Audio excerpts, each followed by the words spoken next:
Very good afternoon all of you. दोस्तों आज हमारा अपॉइंटमेंट ऑफ ऑडिटर का कौन सा नंबर क्लास है? 9th and the last class. ये 9th and the last class में आज हमारा एजेंडा क्या सुन लो। ये अपॉइंटमेंट ऑफ ऑडिटर कारों का 8 क्लास हो चुका होगा, आज हमारा 9th क्लास है। आज हमारा एजेंडा क्या सुन लो। मेरा सेक्शन 140 का याद है, हम बोले थे मेरा 2 सब सेक्शन बाकी है। तो जो सेक्शन 140 अरे रिमूवल एंड रेजिग्नेशन, उसमें सबसेक्शन 1 सबसेक्शन 2 सबसेक्शन 3 कॉपी में डिक्टेटेड होगा। उसमें सबसेक्शन 4 सबसेक्शन 5 मेरा 2 सबसेक्शन और बाकी है, जो भी हम आज के क्लास में पढ़ाएंगे। तो सबसे पहले ना हम ना 140 का सबसेक्शन 1 2 3 तो हो चुका, सबसेक्शन 4 और सबसेक्शन 5 पहले पढ़ा करके कंप्लीट करेंगे। सबसेक्शन 4 और सबसेक्शन 5 पढ़ा करके कंप्लीट करेंगे। सबसेक्शन 5 सबसे पहले पढ़ाएंगे और उसका जो एक लौता प्रैक्टिकल एग्जांपल है, एक लौता प्रैक्टिकल एग्जांपल 140 सबसेक्शन 5, वो डिटेल में हम लोग एनालिसिस करेंगे। हम सर आपके लिए रिपोर्ट वगैरह सब बना रखे हैं, वो दिखाएंगे, रिसर्च अपना दिखाएंगे।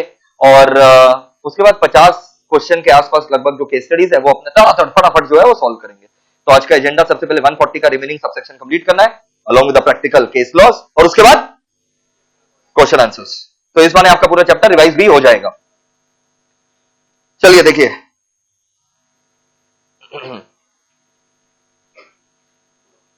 दोस्तों अपना मैथ का आप लोग इस पोर्शन में आ जाओ एक बार। पेज 148 जिनके पास मैथ है और जिनके पास हैंडआउट है वो अपना पेज नंबर बताएंगे 8। या तो पेज 148 में आ जाइए या पेज नंबर 8 में आ जाइए।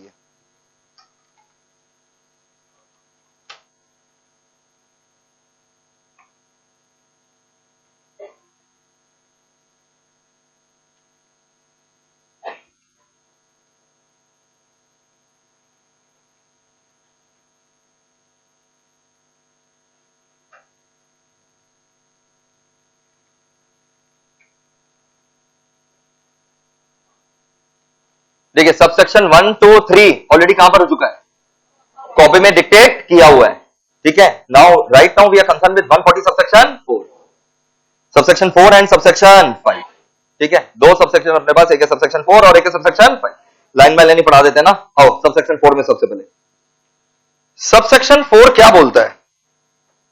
सबसेक्शन 4 बोलता है 140 का सबसेक्शन 4 ये बोलता है कि एनुअल जनरल मीटिंग में हमारा कंपनी किसी दूसरा ऑडिटर को अपॉइंट करना चाहता है, दूसरा पर्सन या फर्म को ऑडिटर अपॉइंट करना चाहता है other than the retiring auditor, other than the retiring auditor. हम लोग किसी दूसरा ऑडिटर को अपॉइंट करना चाह रहे हैं other than the retiring auditor, तब ये सबसेक्शन 4 जो है ये आपका अट्रैक्ट हो जाता है। सबसेक्शन 4 दो केस में अट्रैक्ट होगा। या तो आप एजीएम में किसी दूसरा इंसान को ऑडिटर अपॉइंट करना चाह रहे हैं, वो is not your retiring auditor. तुम रिटायरिंग ऑडिटर को रीअपॉइंट करना चाह रहे हैं, रिटायरिंग ऑडिटर को रीअपॉइंट नहीं करके तुम किसी और इंसान को अपॉइंट करना चाह रहे थे auditor in place of a retiring auditor. या फिर तुम किसको अपॉइंट करेगा वो तो नहीं सोचा, बट ये सोच लिया कि रिटायरिंग ऑडिटर को रीअपॉइंट नहीं करेगा। ये दो केस में either our company wants to appoint some other person as an auditor in place of a retiring auditor, or we do not want to reappoint the retiring auditor। Sir एक ही तो बात हुआ, एक ही तो बात हुआ। हम मिस्टर राम को अपॉइंट करेंगे, मिस्टर श्याम जो रिटायरिंग ऑडिटर है उसके जगह मिस्टर राम को अपॉइंट करेंगे एजीएम, ये एक चीज। या मिस्टर राम को करेंगे कि घनश्याम को वो नहीं पता, मिस्टर श्याम को हम जो मेरा रिटायरिंग ऑडिटर उसको रीअपॉइंट नहीं करेंगे, ये दूसरा चीज हुआ। या तो आपने फैसला कर लिया किसको अपॉइंट करना है in place of retiring auditor, या फिर आपने यह फैसला कर लिया है कि रिटायरिंग ऑडिटर को तो रीअपॉइंट नहीं करेंगे, किसको अपॉइंट करेंगे बाद में देखेंगे, but retiring auditor will not be reappointed. तब 140 सबसेक्शन 4 अट्रैक्ट हो जाता है पक्का। और इसके लिए बोला गया, ये करने के लिए आप एजीएम में एक एसआर पास करेंगे, स्पेशल रेजोल्यूशन। ये तो हम लोग पहले भी पढ़ रखे हैं सेक्शन 139 में कि रिटायरिंग ऑडिटर को रीअपॉइंट नहीं किया जाएगा अगर क्या पास हो जाए एसआर। नया चीज 140 सबसेक्शन 4 ये बोल रहा है कि ये सब तभी आप एजीएम में डिस्कशन कर सकेंगे, अचानक से नहीं, जब मेंबर्स ने एक स्पेशल नोटिस दिया है कंपनी को। मेंबर्स ने एक स्पेशल नोटिस दिया है कंपनी को। यह स्पेशल नोटिस दिया जाता है अंडर सेक्शन 115। मेंबर लोग स्पेशल नोटिस देता है अंडर सेक्शन 115। तो अगर मैनेजमेंट एंड एडमिनिस्ट्रेशन चैप्टर याद हो, उसमें एक सेक्शन स्किप किया गया था 115, बोला गया था ऑडिटर के साथ पढ़ाया जाएगा। आज वो दिन वो आ गया है लम्हा। मान लो तुम लोग मेरे कंपनी का मेंबर्स है, तुम लोग एमए लिमिटेड का मेंबर्स है, तो अगर तुम लोग चाहता है कि जो एजीएम होने वाला है ना उसमें रिटायरिंग ऑडिटर ये अपॉइंट ना हो या फिर कोई अदर पर्सन अपॉइंटेड हो एज एन ऑडिटर, तो ये मेंबर्स लोग एनुअल जनरल मीटिंग के पहले, मेंबर्स लोग एजीएम के पहले एक स्पेशल नोटिस सर्व करेगा। Members will serve special notice, और ये स्पेशल नोटिस सर्व करना पड़ता है at least 14 clear days before the AGM. Special notice serve करना पड़ेगा at least 14 clear days before the AGM. Member लोग के पास कम से कम 1% वोटिंग पावर रहना चाहिए, या फिर 5 लाख रुपया का कम से कम पेड अप शेयर्स रहना चाहिए। स्पेशल नोटिस थोड़ी ना ऐसा है कि एक शेयर होल्डर दे दिया स्पेशल नोटिस, हाँ इस ऑडिटर को मत रखो, हमारा ऑडिटर को रखो जो हम रेकमेंड कर रहे हैं। अच्छा, मेंबर्स को औकात होना चाहिए, कम से कम उनके पास 1% वोटिंग पावर होना चाहिए, या चलो 1% वोटिंग पावर नहीं है, 5 लाख रुपया का कम से कम पेड अप शेयर्स होना चाहिए, या तो आपके पास कम से कम 1% वोटिंग पावर होना चाहिए, या फिर चलो 1% वोटिंग पावर नहीं है लेकिन 5 लाख रुपया का कम से कम पेड अप शेयर्स होना चाहिए। दोनों में से अगर आपके पास कुछ भी है, या तो अकेले या मिला जुला करके भी है शेयर होल्डरों के पास, तो उन लोग स्पेशल नोटिस देगा। किसको देगा? कंपनी को स्पेशल नोटिस कितने दिन पहले देगा? कम से कम 14 दिन पहले एजीएम के। उस स्पेशल नोटिस में क्या लिखा हुआ रहेगा? यही कि हम लोग रिटायरिंग ऑडिटर को रीअपॉइंट नहीं करके उसको अपॉइंट करना चाहते हैं, या फिर रिटायरिंग ऑडिटर को रीअपॉइंट नहीं करना है। किसको करना है वो तुम लोग देख लेना, बट इसको तो नहीं करना है। तब जाकर के अब स्पेशल नोटिस किसको मिल गया बताओ? स्पेशल नोटिस किसको मिल गया? कंपनी तुरंत ये बात ऑडिटर को बताएगा। कंपनी तुरंत ये बात किसको बताएगा? कि रिटायरिंग ऑडिटर, तुम्हारे ये जो एजीएम आने वाला है ना उसमें हम लोग तुमको रीअपॉइंट नहीं करे, ऐसा हम लोग को स्पेशल नोटिस आ गया है, तो अब इसके ऊपर चर्चा होगा। तो हे रिटायरिंग ऑडिटर, अगर तुमको कुछ अपने बचाव में कहना है तो रिटायरिंग ऑडिटर अपना रिप्रेजेंटेशन भेज सकता है कंपनी को, और फिर कंपनी सर्कुलेट करेगा बाद बाकी मेंबर लोग को, ताकि ऑडिटर का भी पक्ष बाद बाकी मेंबर लोग को पता रहे। क्योंकि ये तो खाली 1% वोटिंग पावर वाला मेंबर बोल रहा है, केवल 5 लाख रुपया जिसके पास क्या है पेड अप शेयर, उतने ही मेंबर्स बोल रहे हैं कि इस ऑडिटर को हटाओ, तो हटा दें। उसके लिए तो क्या पास करना पड़ेगा? ऐसा नहीं नियम। रिटायरिंग ऑडिटर को रीअपॉइंट नहीं करेंगे, क्या पास करना पड़ेगा? ऐसा नहीं, बट कम से कम चर्चा तो होगा ना एजीएम में, तो हो सकता है एसआर पास हो जाए, हो सकता है गलत फहमी में लोग फेवर वोट कर दे, हाँ रीअपॉइंट नहीं करना है। इसलिए कंपनी को जैसे ये स्पेशल नोटिस आएगा, कंपनी बात किसको बताएगा? ऑडिटर। ऑडिटर अपना रिप्रेजेंटेशन बचाव पक्ष रखना चाहे तो कंपनी को रखेगा, company will circulate to the members, all the members. But if it is not practicable, if it is too late and it is not practicable for the company to circulate the representation to the members, already late हो चुका है। Auditor का जवाब company के पास आया, representation company के पास आया 2-3 दिन पहले। अब कंपनी बोल रहा है यार अब 2-3 दिन पहले हम मेंबर लोगों को डिस्टर्ब नहीं करेंगे, हमको एजीएम का तैयारी करने दो। So if it is not possible for the company to circulate auditors representation to members, then AGM में वो रिप्रेजेंटेशन रीड आउट होगा। एजीएम में वोट करने के पहले और रिटायरिंग ऑडिटर को रीअपॉइंट नहीं करना है, इसके चर्चा के लिए पहले वो रिप्रेजेंटेशन रीड आउट होगा। अगर ऑडिटर ने कुछ ऐसा रिप्रेजेंटेशन लिख करके दे दिया है कंपनी को, और कंपनी को लगता है डेफामेशन है, नीडलेस पब्लिसिटी है, और कंपनी भेजना नहीं चाहता मेंबर्स को, प्रैक्टिकेबल है भेजना लेकिन नहीं भेजना चाहता मेंबर्स को, हाँ तो एजीएम में पढ़ देगा। एजीएम में रीड आउट भी नहीं करना चाहता ऑडिटर का रिप्रेजेंटेशन, इसके लिए फिर एनसीएलटी का अप्रूवल लेना पड़ेगा। इसके लिए आपको एनसीएलटी का अप्रूवल लेना पड़ेगा। अगर एनसीएलटी अप्रूवल दे दिया कि ऑडिटर का रिप्रेजेंटेशन भेजने का भी दरकार नहीं है, पढ़ने का भी दरकार नहीं है, तो auditors representation will not be red in the AGM. यहां तक क्लियर है? उसके बाद फिर एजीएम में जो चर्चा होगा, अगर क्या पास हो गया बताओ? एसआर इन जीएम पास हो गया, यानी एसआर पास हो गया, तो retiring auditor shall not be reappointed. समझ गए सर हम लोग? एक बच्चा बोलेगा सर यहां तो सीजी का अप्रूवल चाहिए, निकाल रहे हैं। अरे निकाल थोड़ी ना रहे हैं, रीअपॉइंट नहीं कर रहे हैं, रिमूवल ऑफ ऑडिटर नहीं है। बीच टेन्योर में अगर रिमूव करेंगे तब तो हम लोग को सेक्शन 140 का सबसेक्शन 1 पूरा फॉलो करना पड़ेगा। वो तो रिमूवल तो सबसेक्शन 1 में था, रेजिग्नेशन सबसेक्शन 2, और उसका पेनल्टी था सबसेक्शन 3 में। अब एक बार फिर से हम पूरा रिकैप दे रहे हैं सबसेक्शन 4 का। हमारे कमिंग एजीएम में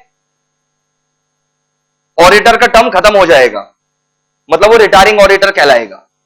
auditor is going to retire in the AGM, तो नॉर्मली रिटायरिंग ऑडिटर ही रीअपॉइंट होता है।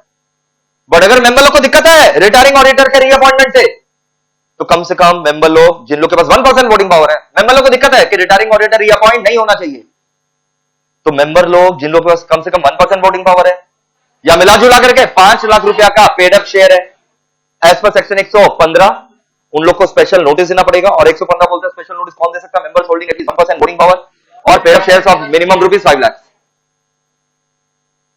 किसको उन लोग स्पेशल नोटिस दे रहे हैं? कंपनी को। क्या लिखा हुआ स्पेशल नोटिस में? Either to appoint some other person in place of retiring direct auditor or not to reappoint retiring, either to appoint some other person in place of retiring auditor or not to appoint retiring auditor. तो उन लोग का बात माना जाएगा कि चर्चा होगा मीटिंग में, एजीएम में चर्चा होगा, एसआर पास होगा, तब वो रीअपॉइंट नहीं होगा। बट कम से कम एक स्पेशल नोटिस आ गया है कंपनी के पास, तो ही चर्चा होगा, नहीं तो चर्चा भी नहीं होगा रे। समझ गए सर? अच्छा, कंपनी को जब स्पेशल नोटिस मिलेगा ना at least 14 clear days before the meeting, अब कंपनी क्या करेगा? Immediately send it to the auditor. Company will send the representation to the auditor. पक्का? कंपनी को जब स्पेशल नोटिस मिला, company will send the information about the special notice to the auditor, and if auditor gives his representation, then company shall circulate it to all the members. But if it is not practicable to circulate it to the members because of lack of time, then it will be read out in the AGM. And if company wants that it should not be circulated and should not be read out in the AGM, then NCLT's approval is required. And then if NCLT approves, so मत पढ़ना उसके representation, सीधा vote पे ले आओ और vote हो गया। अगर ऐसा नहीं नियम हो गया तो रीअपॉइंट नहीं होगा। समझ गए सर हम लोग? तो ये था 140 का सबसेक्शन नंबर कौन सा बताओ ना? 4 मार्क करके नक्की करो। ये एग्जाम ओरिएंटेड नहीं है ये वाला सबसेक्शन, बट फिर भी क्योंकि हम लोग पूरा सिलेबस कवर करते हैं इसलिए ये भी है। चलिए आइए 140 सबसेक्शन 4। स्पेशल नोटिस दिखाई दे रहा है क्या? Special notice shall be required, बोलते हैं special notice shall be required from किससे बताओ ना? Members proposing to move a resolution at the next AGM because they want to do चर्चा। मूव अ रेजोल्यूशन मतलब चर्चा at next AGM to appoint a person to, they want to appoint a person other than retiring auditor, समझ आ रहा है? और to provide that retiring auditor shall not be reappointed, either to appoint a person other than retiring auditor or to provide that retiring auditor shall not be reappointed। समझ गए sir? Clear? यार clear है? अब यहां लिख दो copy notes. Copy notes.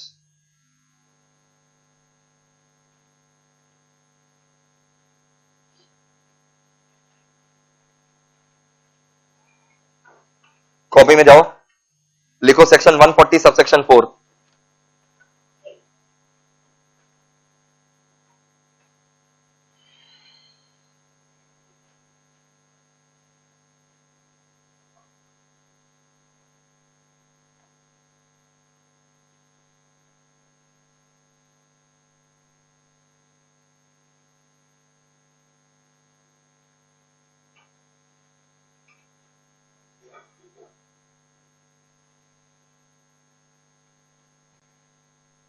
Heading दे दिया section 140 subsection 4। अरे बोलो ना,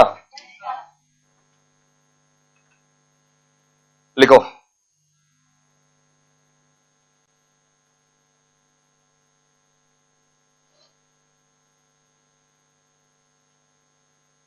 if members want,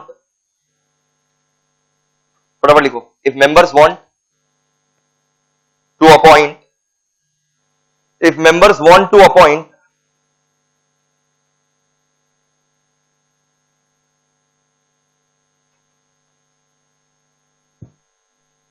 any other person as auditor, any other person as auditor, if members want to appoint any other person as auditor or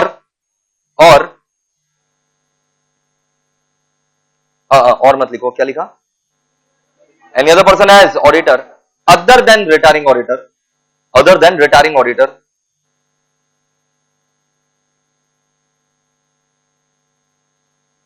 Other than retiring auditor, or wants that retiring auditor should not be reappointed, or wants that retiring auditor should not be reappointed, or wants that retiring auditor should not be reappointed, or wants that retiring auditor should not be reappointed, or wants that retiring auditor should not be, or wants that retiring auditor should not be reappointed, wants that retiring auditor should not be reappointed, है ना? Then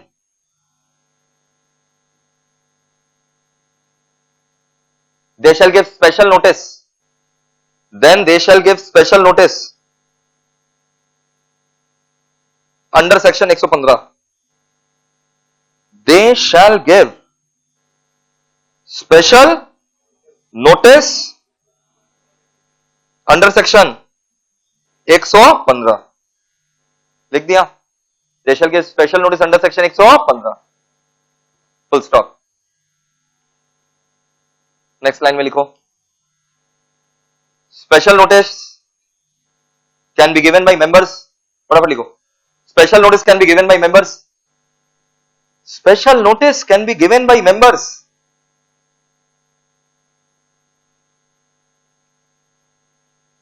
special notice can be given by members. Members लिखे हो ना, S bracket में लगा दो. Member bracket में S. समझ में आया? मतलब एक मेंबर भी हो सकता है, एक से ज्यादा मेंबर भी हो सकता है. मेरे को अकेला 2 किला नहीं चाहिए, मेरे को 1% वोटिंग पावर चाहिए, चाहे वो तेरे पास अकेले हो चाहे 2 किला हो. क्या लिखा? Special notice can be given by members holding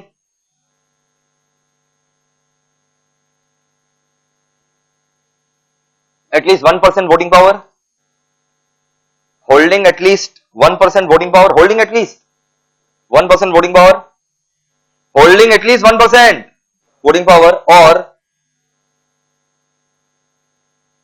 paid up shares of at least ₹5 lakhs, और paid up shares of at least ₹5 lakhs. मतलब तुम्हारे पास कम से कम कितना रुपया हो? 5 लाख का पेड अप शेयर. या तो तुम्हारे पास 1% वोटिंग पावर है, या तुम लोग मिला जुला करके 5% का पेड अप शेयर है. दोनों होना चाहिए कि कुछ भी एक. या तो 1% वोटिंग पावर है चलेगा, या 5 लाख रुपया पेड अप शेयर है चलेगा. क्या लिखा है? Special notice shall be given by members holding at least 1% voting power or paid up shares of at least ₹5 lakhs. Full stop. Such special notice shall be given to company. Such special notice shall be given to company at least 14 clear days before AGM.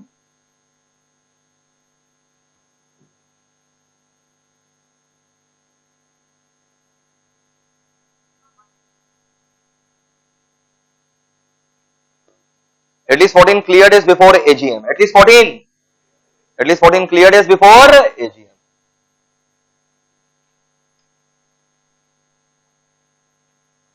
तो ये special notice बताओ member लोग company को कितना दिन पहले देगा? At least 14 clear days before AGM. समझ में आ रहा है? क्या बताओ 14 क्लियर डेज बिफोर एजीएम मतलब?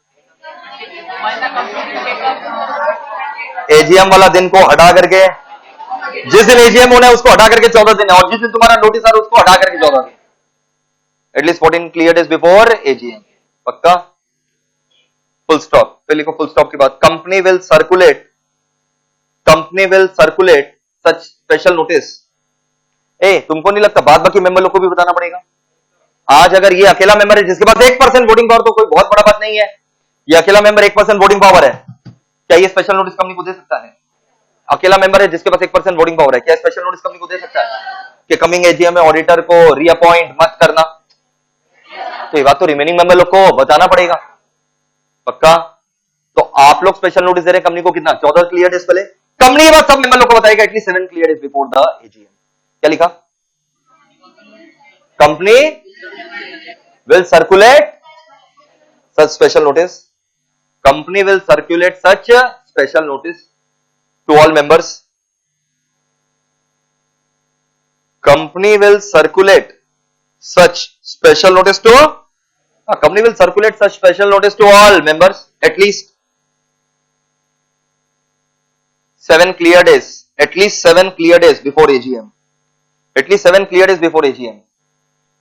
At least 7 clear days before AGM. At least 7 clear days before AGM. And if it is not possible to circulate, and if it is not possible to circulate, and if it is not possible to circulate, then it shall be published in 2 newspapers. If it is not possible to circulate, then it shall be published in 2 newspapers. मेरा बोलना काफी है, 2 newspaper, English language in English newspaper और English language in English newspaper, vernacular language in vernacular newspaper. It shall be published in 2 newspapers. And if it is not possible to circulate, it shall be published in 2 newspaper. अगर company को लग रहा है नहीं मेरे लिए संभव नहीं है इतने सारे मेंबर्स को 7 दिन पहले भेजना, तो क्या करेंगे बताओ? 2 न्यूज़पेपर में छाप देंगे. कितना दिन पहले भाई? 7 दिन पहले. क्लियर है ना? Full stop. पैरा चेंज करके लिखो. पैरा चेंज करके लिखो. If auditor gives any representation, if auditor gives any representation, if auditor gives any representation, if auditor gives any representation to company, then company shall circulate it, then company shall circulate it, then company shall circulate it to all members.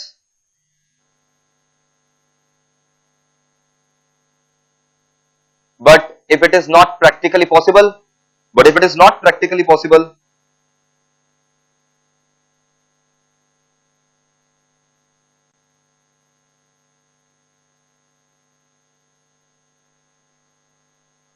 but if it is not practically possible, then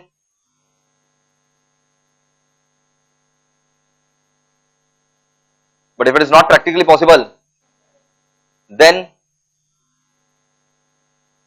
that representation shall be read. Then that representation shall be read. अगर ये practically possible नहीं है, then that representation shall be read. Then that representation shall be read in AGM. Then that representation shall be read in AGM. Then that representation shall be read in AGM. So now, full stop. Provided that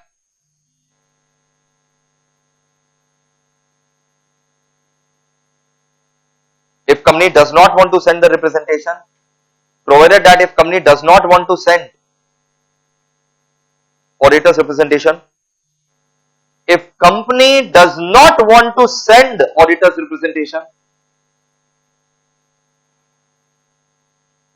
and also does not want it to be read in AGM, and also does not want it to be read in AGM, and also does not want it to be read in AGM, also does not want it to be read in AGM, then NCLT's approval shall be required. Then NCLT's approval shall be required. Then NCLT's approval shall be required. NCLT's approval shall be required.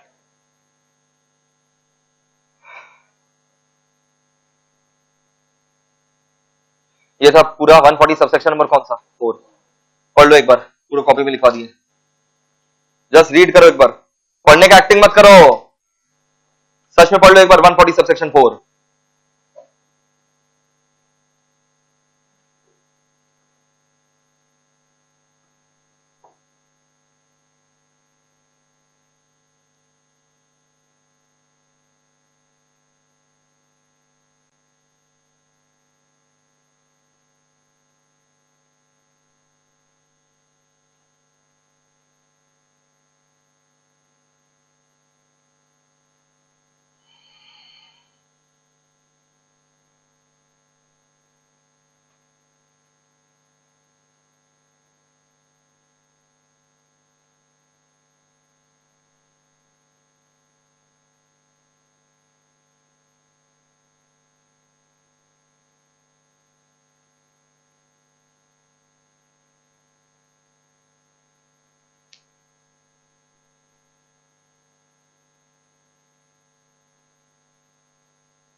क्या बोल रहा था 140 subsection 4?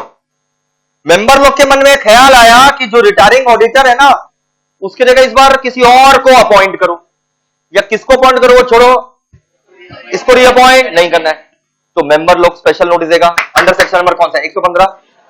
या तो उन लोग पास 1% voting power होना चाहिए, या फिर 5 लाख रुपया का कम से कम पेड अप शेयर, या तो 1% वोटिंग पावर, या फिर 5 लाख रुपया का कम से कम पेड अप शेयर। पक्का? किसको उन लोग स्पेशल नोटिस दे रहा है? उन लोग स्पेशल नोटिस दे रहा है कंपनी को ना। तो उन लोग स्पेशल नोटिस कंपनी को कितना दिन पहले देगा? एजीएम के at least 14 clear days before AGM, at least 14 clear days before AGM. Company सबको सर्कुलेट करेगा, company will circulate to all the members, company will circulate to all the members at least 7 clear days before AGM. ठीक है, special notice company के पास आया था 14 दिन पहले, company member लोगों को भेजेगा कम से कम 7 clear days before AGM, at least 7 clear days before AGM. और अगर प्रैक्टिकली पॉसिबल नहीं है कंपनी के लिए सबको भेजना, तो यही 7 क्लियर डेज पहले वो कहां छाप देगा? 2 न्यूज़पेपर। अच्छा, ऑडिटर अपना रिप्रेजेंटेशन अगर दिया तो हम लोग को सर्कुलेट करना पड़ेगा सारे मेंबर्स को, और अगर प्रैक्टिकली पॉसिबल नहीं है तो एजीएम में इसको रीड किया जाएगा। वो भी नहीं करवाना चाहते हो तो एनसीएलटी का अप्रूवल चाहिए। क्लियर है एकदम आराम से, मक्खन एकदम। सर एसआरएनजीएम पास होगा, ये सब कहां लिखा हुआ? वो तो 139 में बोल दिया था ना कि retiring auditor shall not be reappointed.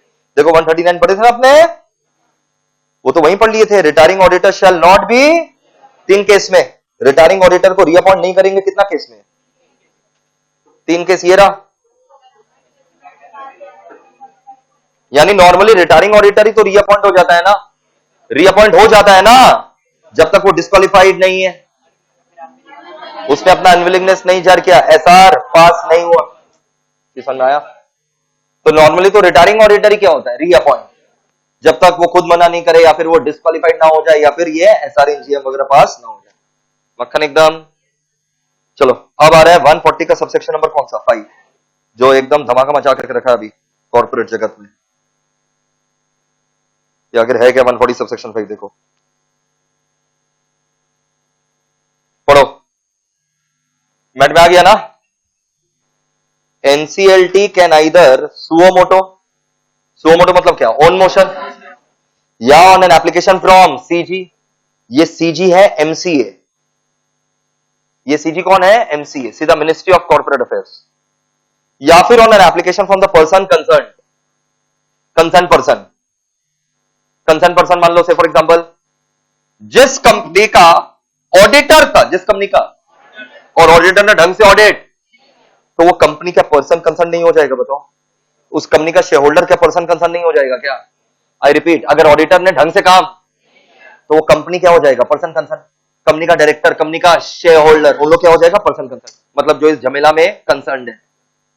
तो या तो एनसीएलटी खुद से, या ऑन एप्लीकेशन फ्रॉम सीजी, यहां पर कौन है? एमसीए, या on application made by any person concern can direct the company. कौन ऑर्डर कर रहा है? हाँ, एनसीएलटी एक ऑर्डर पास कर देगा और कंपनी को ऑर्डर करेगा टू चेंज ऑडिटर। कंपनी अपना ऑडिटर को चेंज कर दो। If it is satisfied that auditor of company has whether directly और indirectly acted in fraudulent manner. कौन सेटिस्फाइड? अगर कौन सेटिस्फाइड है? एनसीएलटी। अगर एनसीएलटी को लग रहा है कि ऑडिटर ने कंपनी को ऑडिट ठीक से नहीं किया, फ्रॉडुलेंटली किया, और अबेटेड मतलब समझ में आ रहा है? फ्रॉड था बट उसको छोड़ दिया, और कॉल्यूडेड मिल करके किया। Auditor acted in fraudulent manner, एक एक वर्ड का मतलब समझो। ऑडिटर ने फ्रॉड किया, अबेटेड मतलब उसके सामने फ्रॉड हुआ, उसको पता था, उसने कुछ रिपोर्टिंग नहीं किया। कॉल्यूडेड मिल करके किया।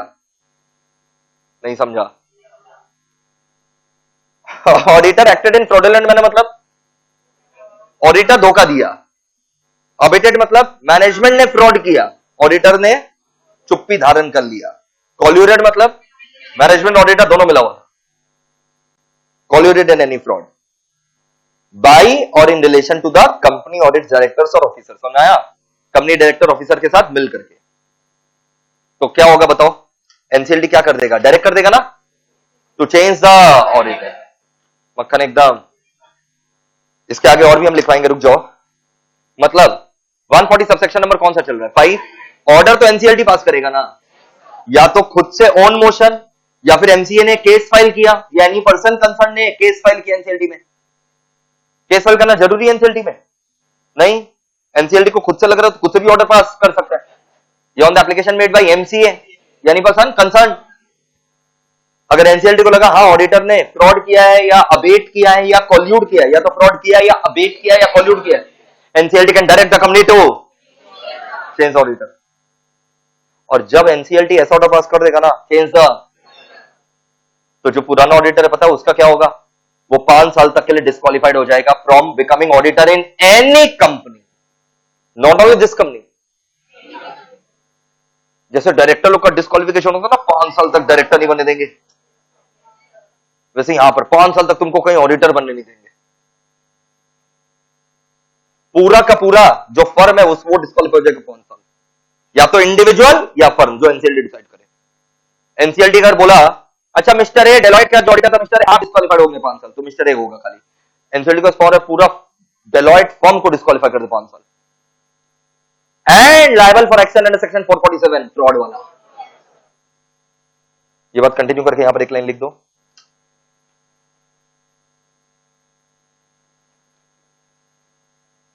NCLT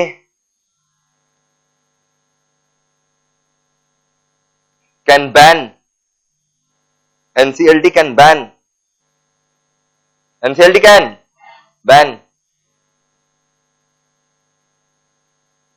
such individual or firm, NCLT can ban such individual or firm, NCLT can ban such individual or firm from becoming an auditor in any company, from becoming auditor in any company,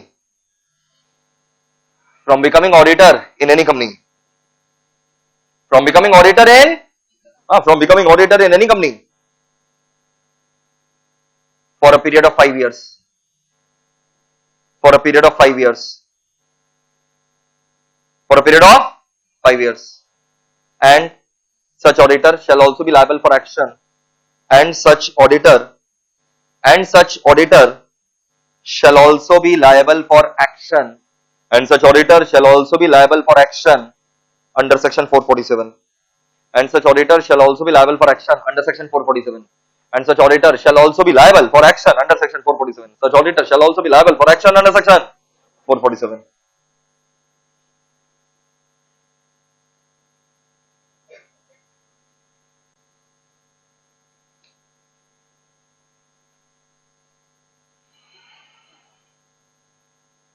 मतलब वापस एक बार समझ लो, provision बड़ा simple है, ऐसा लग रहा होगा। ऐसा आर्गुमेंट पेश हुआ है डेलॉयट और एनसीएलटी के केस में कि माथा का बाल तुम्हारा उड़ जाएगा। प्रोविजन एक बार फिर से सुनना है 140 सबसेक्शन 5 का, फिर हम आर्गुमेंट पेश करना चालू करेंगे। और सोचो एक तरफ एनसीएलटी में 2 जन कौन लड़ मर रहा है? एक तरफ गवर्नमेंट ऑफ इंडिया एमसीए का वकील, और एक तरफ डेलॉयट जैसा बिग फोर और केपीएमजी का एक एसोसिएट है बीएसआर एंड कंपनी, उन लोग को ऑडिटर के लिए, मतलब उन लोग का जो ऑडिट फर्म है उन लोग के लिए टॉप नॉच वकील। एक तरफ एमसीए का वकील केस में लड़ रहा है और एक तरफ ये बिग फोर लोग का वकील केस लड़ रहा है। सोचो कितना टॉप क्वालिटी आर्गुमेंट एक्सचेंज हो रहा होगा। इन लोग रास्ते से लॉयर को तो उठा करके नहीं ला रहा होगा। तुम समझ ही नहीं हम क्या बोल रहे हैं। एमसीए का वकील को लग रहा है एमसीए सही है, डेलॉयट का वकील को लग रहा है डेलॉयट सही है, केपीएमजी का वकील को लग रहा है केपीएमजी सही। सोचो क्या टॉप क्वालिटी डिस्कशन चल रहा होगा।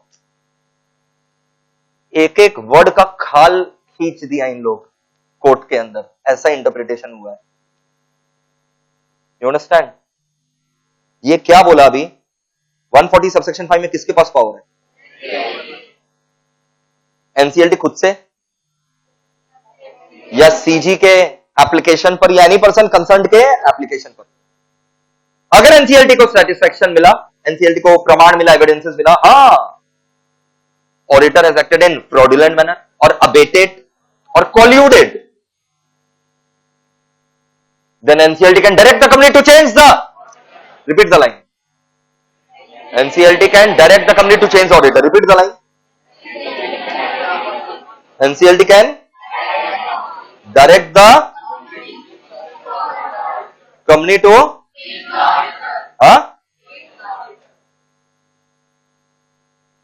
वापस से बोलो ये वाला नहीं। Okay, and appoint someone else as auditor, है ना, बोलो। और इसके अलावा एनसीएलटी उस ऑडिटर को अगर चेंज करवा दिया तो जो ऑडिटर चेंज हुआ वो बैन हो जाएगा 5 साल from becoming auditor in any company. इस कंपनी में नहीं, कोई कंपनी में नहीं बन सकता। And also liable for action under section 447। अब हुआ क्या, ILFS फाइनेंशियल सर्विस, सुने हो ना ILFS का? ये एक बहुत बड़ा फाइनेंशियल सर्विस कंपनी था, बहुत बड़ा फाइनेंशियल सर्विस कंपनी। इसने क्या किया, अपने सब्सिडरीज को, ग्रुप कंपनीज को, सब्सिडरीज एंड ग्रुप कंपनीज को इसने पानी के भाव पर लोन दे दिया, इंटरेस्ट फ्री लोन दे दिया, और ऐसा लोन जो डिफॉल्ट हो गया। ये कंपनी क्या किया, ILFS क्या किया, bank, other financial institution, public, इन लोग से क्या लिया, लोन। इन लोग से लोन लिया, बोलो, इन लोग से लोन लिया। तो लोन लिया है क्यों, ताकि आगे लोन दे सके। ये फाइनेंस कंपनी है तो लोन लेगा, लोन देने के लिए।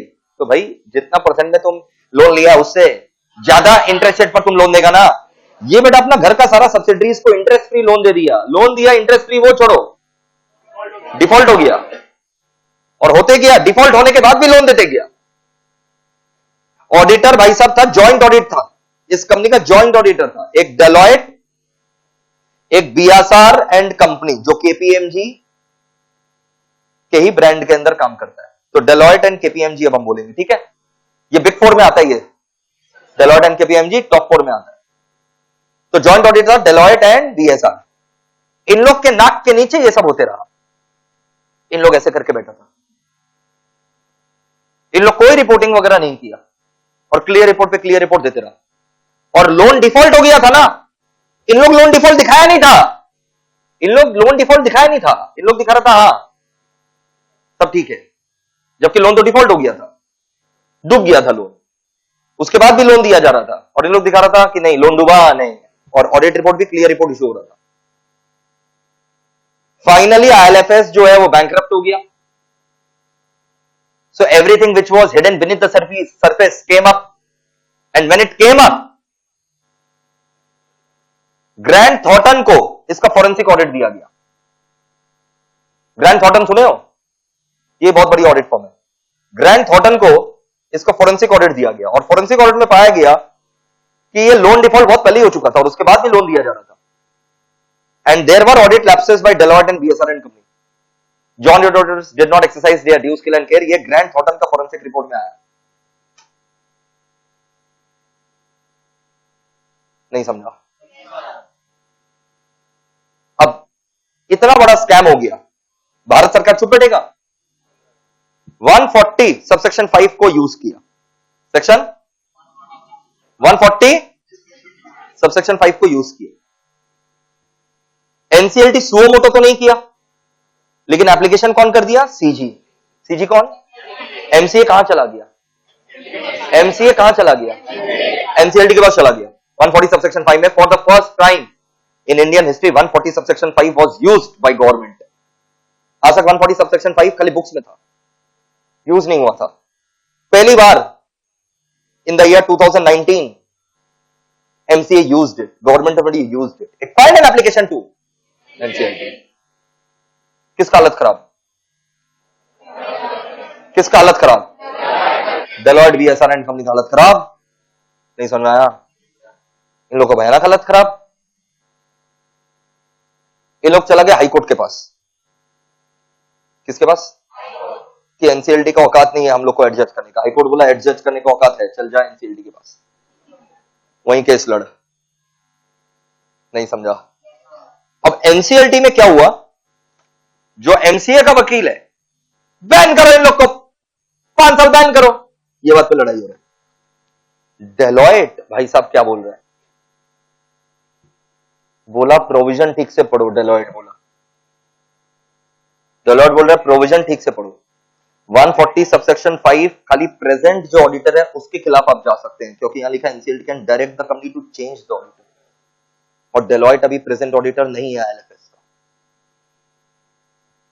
तो गवर्नमेंट अब एनसीएलटी के पास जा रहे हैं, बोल हटाओ, और हम तो हट ही चुके हैं, तो पिछला साल हम ऑडिटर थे, मेरा टर्म तो पहले ही खत्म हो चुका है।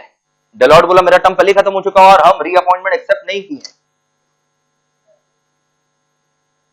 तो मेरे ऊपर तो 140 सबसेक्शन 5 लगेगा ही नहीं, डेलॉयट का वकील बोल रहा है। बाप रे बाप, क्योंकि 140 सबसेक्शन 5 क्या बोलता है? NCLT can direct the company to change auditor. मतलब इंटरप्रिटेशन अगर लिया जाए तो ये तो प्रेजेंट ऑडिटर के लिए है, लेकिन डेलॉयट तब इसका करेंटली प्रेजेंट ऑडिटर नहीं है, वो तो पिछला साल ही उसका टर्म खत्म हो गया था। ये तो इतना बदमाश फर्म है, इसका टर्म चल रहा था, बट जहां खबर आया मीडिया में कि एनसीए जाने वाला है, कहां पर? एनसीएलटी गया नहीं, मीडिया में खबर आ चुका था ना, हम जैसे लोग वीडियो बना देते हैं यूट्यूब में, जहां खबर आ गया कि मिनिस्ट्री जाने वाला है, कहां पर? NCLT. MCA is thinking to initiate action in NCLT, ये रिजाइन कर दिया। ये था प्रेजेंट ऑडिटर, ये बट रिजाइन कर दिया। हम भी प्रेजेंट ऑडिटर नहीं है।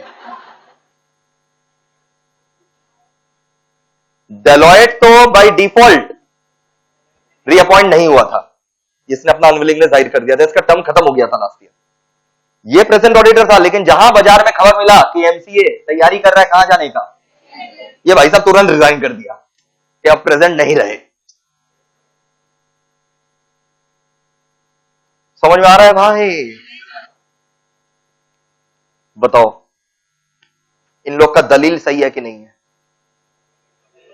अरे बोलो ना, 140 सबसेक्शन 5 इन लोगों पर अट्रैक्ट होना चाहिए कि नहीं होना चाहिए? बोलो। एमसीए का वकील क्या बोला सुनो, गवर्नमेंट ऑफ इंडिया का वकील जो था, लॉयर था, वो क्या बोला? गवर्नमेंट ऑफ इंडिया का वकील बोला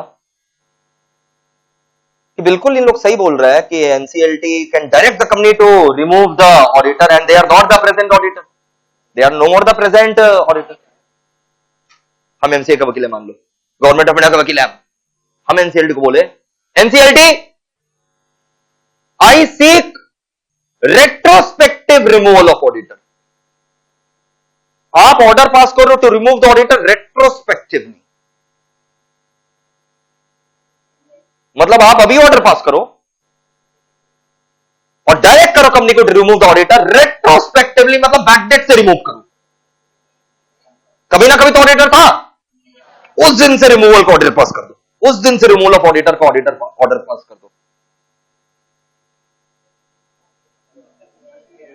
और मान लिया जाएगा auditor is deemed to be remove from such state, and फिर 5 साल का बैन लगा दो।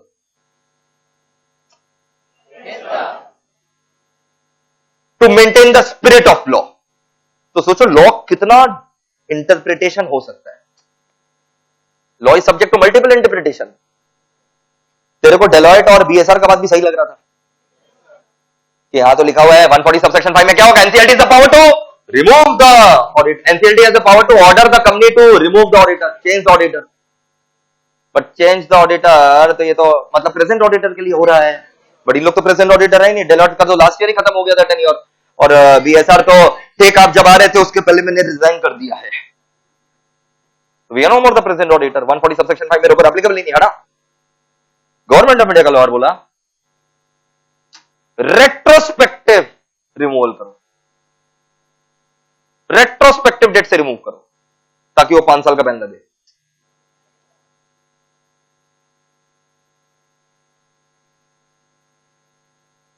एनसीएलटी तुमको क्या लगता है क्या इंटरप्रेट किया फाइनली ये प्रोविजन को? ऑर्डर अभी तक नहीं दिया, बट क्या इंटरप्रेट क्या किया एनसीएलटी? एनसीएलटी इंटरप्रेट किया कि ये जो प्रोविजन है ना, इसमें डीम्ड रिमूवल भी इंक्लूडेड है रेट्रोस्पेक्टिव डेट से। गवर्नमेंट ऑफ इंडिया का लॉयर सही बोल रहा है। We cannot allow the spirit of law to be disturbed like this. Otherwise, 140 subsection 5 only will remain in the textbook. It will never be practically implemented because whenever someone is applying to NCLT, तो पूरा form वगैरह सब submit करना रहता है. उसके ठीक पहले रेजिग्नेशन में क्या है, तुम खाली एक बस रिजाइन का इस्तीफा दे दिया, एक बार नोटिस दे दिया, कंपनी को हो गया. 30 डेज के अंदर फिर तुम्हें ADT3 फाइल, वो तो बाद में करना है. ऐसे तो the moment someone is applying to, उसके ठीक पहले ऑडिटर क्या कर देगा, रिजाइन. तब तो फिर कभी एप्लीकेबल ही नहीं होगा. तो मतलब अगर ऑडिटर रिजाइन करके भी बैठा है तो भी 140 सबसेक्शन 5 लग सकता है. And NCLT can order the company to change the auditor from back date, retrospective date. We can not allow the spirit of law to be disturb. मतलब इन लोग जो बोल रहा था, इन लोग खाली लेटर ऑफ लॉ का बात कर रहा था. लॉ का लेटर ऊपर ऊपर से. आत्मा बोलता है डीम्ड रिमूवल भी आएगा. Spirit of law will always prevail over the letter of law. इसलिए हम लोग हमेशा बोलते हैं law should be interpreted both in letter and spirit. अब ये जो मैंने आपको बताया, ये देखिएगा.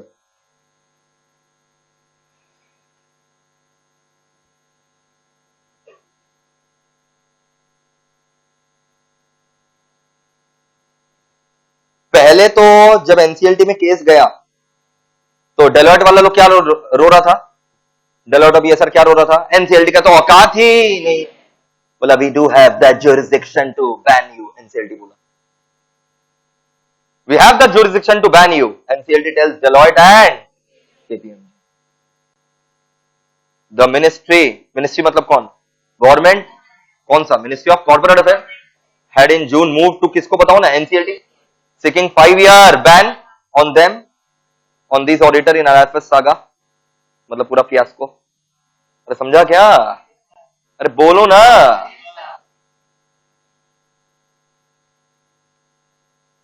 और उन लोग ये भी बोला NCLT बोला हम लोग को पता है कि ये केस NCLT के ऊपर क्यों कौन है, NCLT वहां जाएगा और फिर कहां जाएगा, सुप्रीम कोर्ट. नहीं समझ आया. बट हम लोग के पास पावर है तेरे को बैन लगाने का. तुम अपील करते रहना, भारत अपीलों का देश है, वो होगा. अब डेलॉयट का इसके ऊपर बयान आया था. NCLT's रूलिंग इज क्या बताओ, नहीं समझा. ऊपर देख, आजकल ऐड बहुत आने लगा रे, सब दुबई घुमा रहा है. NCLT's ऑर्डर इज क्या बताओ ना, अनफॉर्चुनेट. समझा क्या.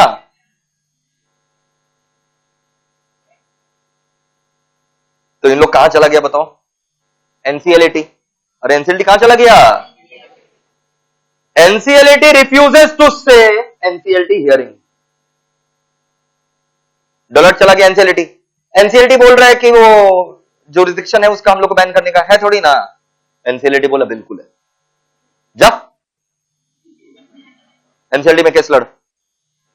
नहीं समझा. देखो अंडर 140 सबसेक्शन नंबर कौन सा दिखा देगा बताओ, 5. अरे बोलो ना.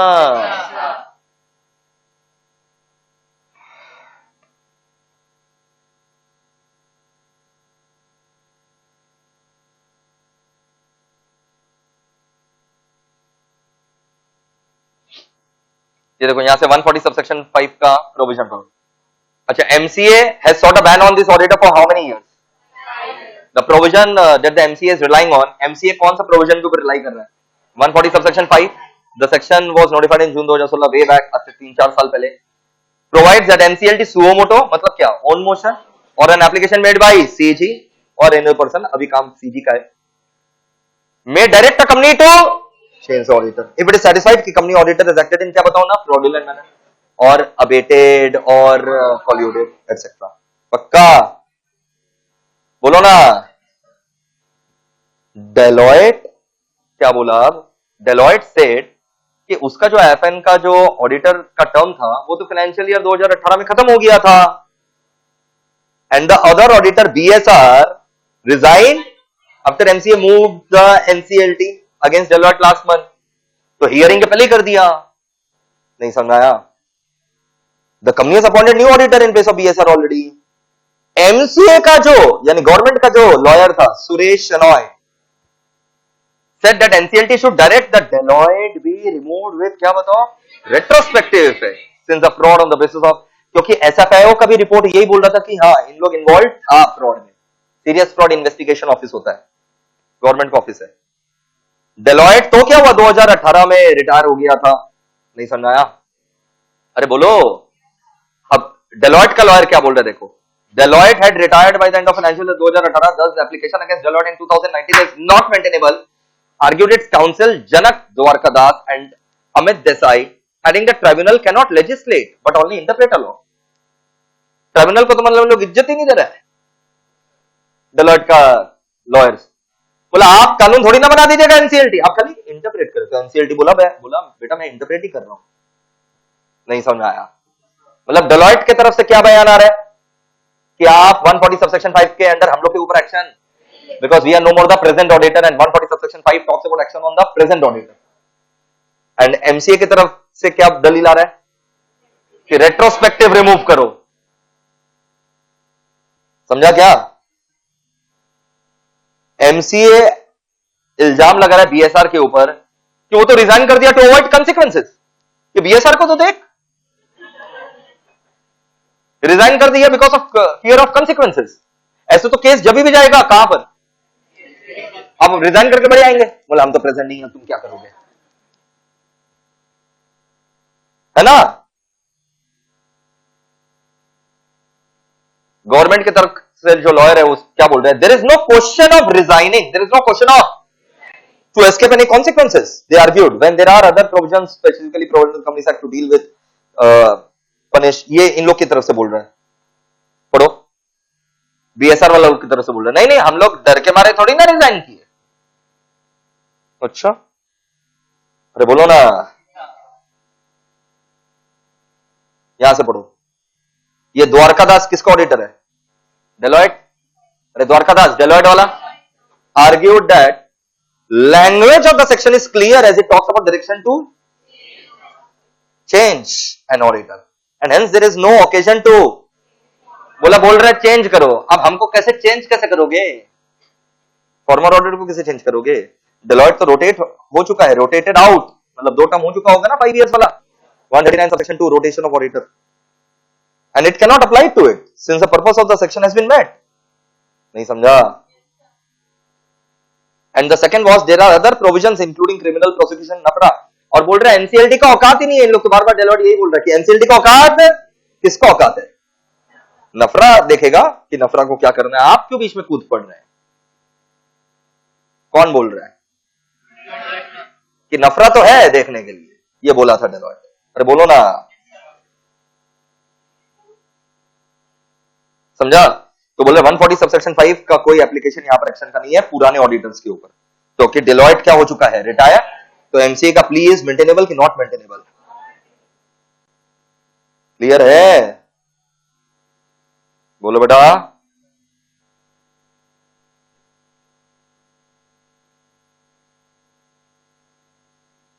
शनॉय जो एमसीए का लॉयर है बोला हम तो साबित कर देंगे कि फ्रॉड हुआ है, आप मेरे से पूछिए तो सही।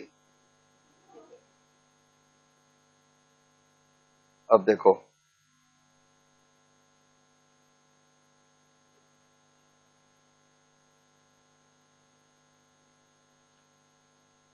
ये सब समझ में आ रहा है?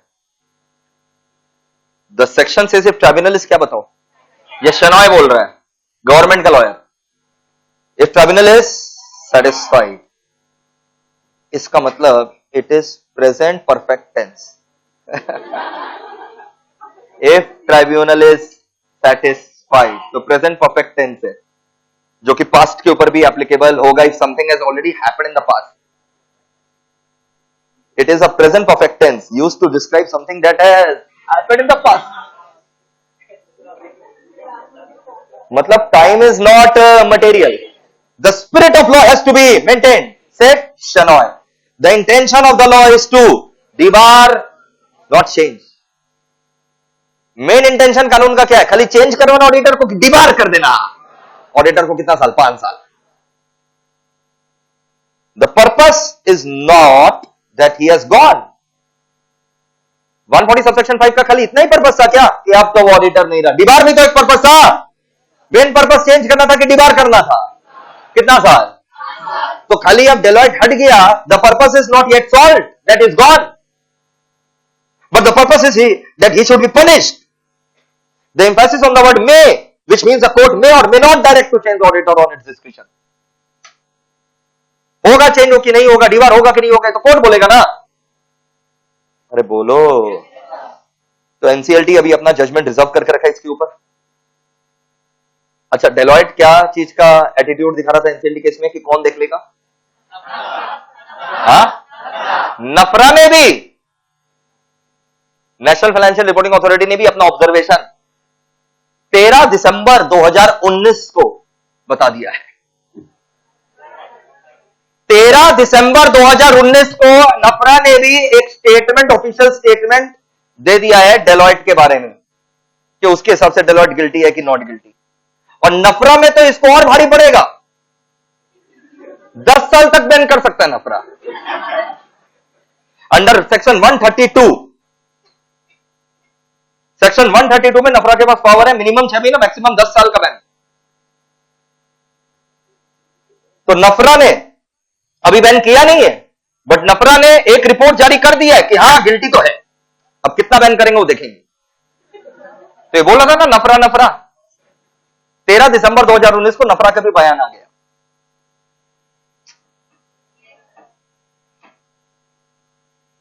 समझा?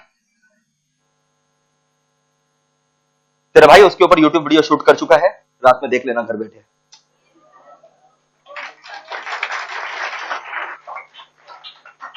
बच्चे ताली इसलिए बजा रहे हैं, मेरे पेनड्राइव वाले बच्चे, आप लोग इमेजिन करें, क्योंकि आज 14 दिसंबर है और 13 दिसंबर यानी यस्टरडे को ये नफरा का बयान आया है.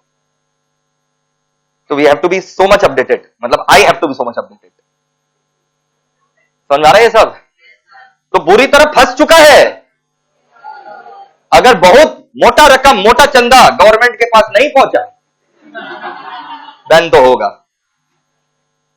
नहीं समझ में आया? मोटा माल देना पड़ेगा.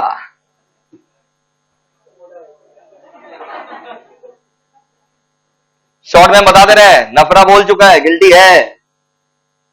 अब बैन करें कि कितना साल करें, अब उसके ऊपर हम लोग फैसला करेंगे. बुरी तरह फंसा है, कोई छोड़ ही न रहे इस बार इसको. पीडब्ल्यूसी बोल रहा बाप रे, अच्छा है सत्यम के समय में ये सब उतना नहीं था.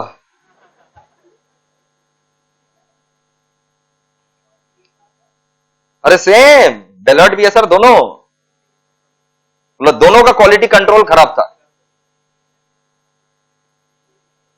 ये तुमको पूरा एपिसोड क्लियर हुआ 140 सबसेक्शन 5, तो पूरा प्रैक्टिकली कोरिलेट तो करना जरूरी है ना, बताओ. चलो भी आओ क्वेश्चन आंसर सॉल्व करके नक्की करते हैं.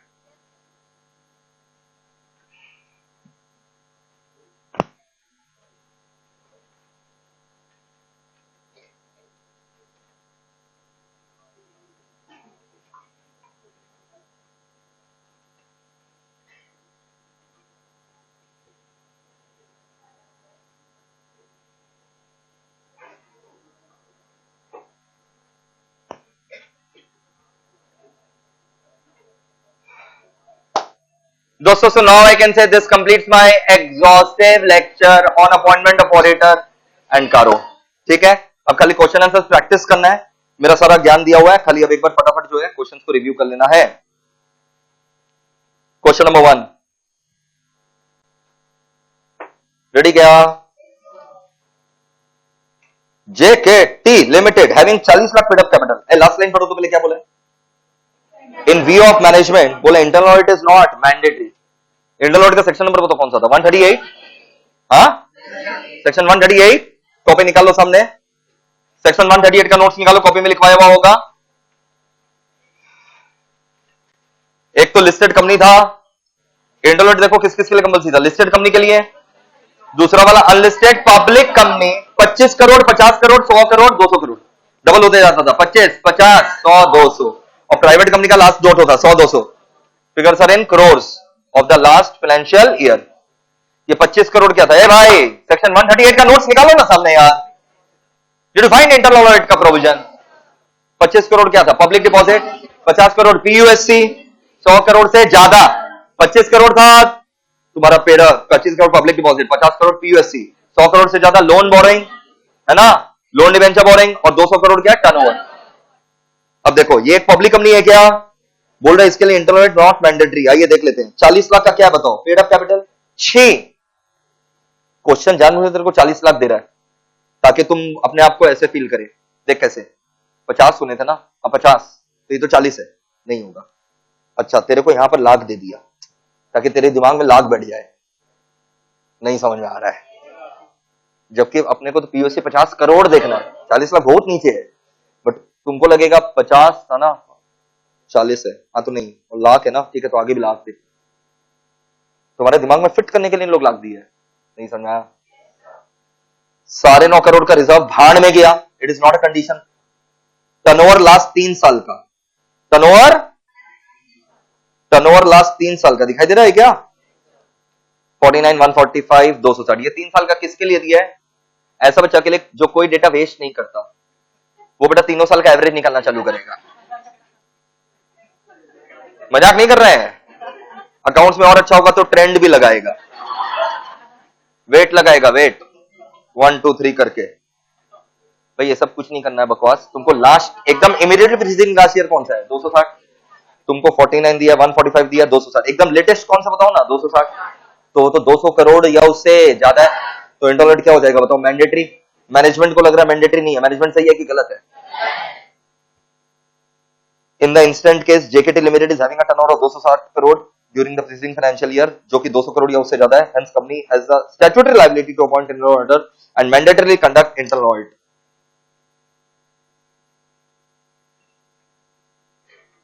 अरे बोलो, एग्जाम में सीधा ही आंसर लिख करके आ जाओगे 2 लाइन का, प्रोविजन जैसा मैंने लिख रखा है वो सब लिख देना आपको। क्लियर? हाँ क्या क्वेश्चन, हाँ आप पूरा लिखेगा ना, आप ये क्यों पढ़ रहे हैं, आप यहां से क्यों पढ़ रहे हैं, आपको तो पूरा प्रोविजन लिखना पड़ेगा कि इंटरनल किसके ऊपर एप्लीकेबल है, listed company, unlisted public company और फिर प्राइवेट कंपनी। तो अनलिस्टेड पब्लिक कंपनी का 2 लिखोगे कि 4 लिखोगे, और प्राइवेट कंपनी का कितना लिखोगे, तो यहाँ प्राइवेट कंपनी का मैंने 2 लिखा है, बट तुमको तो पूरा लिखना है ना। हम आंसर जो है यहाँ पर मेन वाला आपको मार्क करवा रहे हैं, और जो प्रोविजंस है वो तो पूरा सेक्शन वापस से कोट कर देना है। चलो लिख लो, कॉपी में जो लिखा हो उसको फिर से एक बार कॉपी करो, पक्का ना। क्वेश्चन नंबर 2 में आओ, डायरेक्ट क्वेश्चन है, state the matters to be specified in auditors report in terms of provision of section 143 subsection 3। 143 subsection 3 वाला, हाँ वो 12 मैटर जो था 143 सबसेक्शन 3 में, वो जो 12 मैटर था ना, जो इंफॉर्मेशन पाना था पा लिया कि नहीं, ऑडिटर को जो इंफॉर्मेशन पाना था पा लिया कि नहीं, ऑडिटर को जो इंफॉर्मेशन पाना था पा लिया, क्लाइंट को जो बुक्स बनाना था बनाना, बुक्स के हिसाब से पीएल बैलेंस शीट, बुक्स के हिसाब से पीएल बैलेंस शीट बनाया है ना, पीएल बैलेंस शीट में एस फॉलो किया है ना, और बीच में एक तो ब्रांच ऑडिट रिपोर्ट मिल गया है ना, जिन ब्रांचों का मैंने ऑडिट नहीं किया, नहीं याद आया। फिर क्लॉज एफ के बाद जी था, जिसमें मेरे को बताना पड़ता था अपना, एफ था पहले, ई के बाद एफ था, observation comment reservation on the transaction having adverse effect on the functioning of company, जो 145 में पढ़ते थे वो यहां लिखते थे। फिर तो डायरेक्टर डिस्क्वालिफाइड अगर है अंडर सेक्शन 164 सबसेक्शन 2, अगर कोई director disqualified under section 164 subsection 2 वो बताना रहता था। फिर adverse remarks regarding maintenance of accounts, I for internal financial control, I for internal financial control related to financial statement and जेथ any other matter as may prescribe, उसमें 3 था, उसमें 3 था कि पेंडिंग लिटिगेशन का इंपैक्ट बताया है ना, has the client disclose the impact of pending litigation on the financial statement, provision for material losses बनाया है ना, एंड आईपीएफ में ट्रांसफर कर दिया ना, सारा पॉइंट बोल दिया हम सारा। 2 तो लिख सकोगे बेटा, 12 पॉइंट में कितना लिख सकोगे, सारा लिख सकोगे, 12 में से 10 तो लिख सकोगे बेटा, क्लियर। क्वेश्चन 3 का ए में आओ, ऑडिटर ने उधार में माल खरीद लिया, purchase goods on credit, 5 lakh 1,500 का। छी छी छी, क्या 5 लाख से ज्यादा का उधारी हो गया? अगर ऑडिटर 5 लाख से ज्यादा का उधारी हो गया तो डिस्क्वालिफाइड कहां से होगा? वो तो ऑडिटर ऑलरेडी है, डिस्क्वालिफिकेशन अट्रैक्ट हो गया तो deem to vacate the office, वो तो ऑलरेडी ऑडिटर है। तो सेक्शन 141 का सबसेक्शन 4, 141 का subsection 4, deem to vacate the office, मान लिया जाएगा वो ऑडिटर नहीं रहा। बोलो ना, क्लियर ना? तो डीम टू क्या हो जाएगा बताओ? Vacate the office. क्लियर? लिख दो यहां पर 141 subsection 4 deemed to vacate office and it's a casual vacancy, casual vacancy माना जाएगा। Deemed to vacate office and it's a casual vacancy.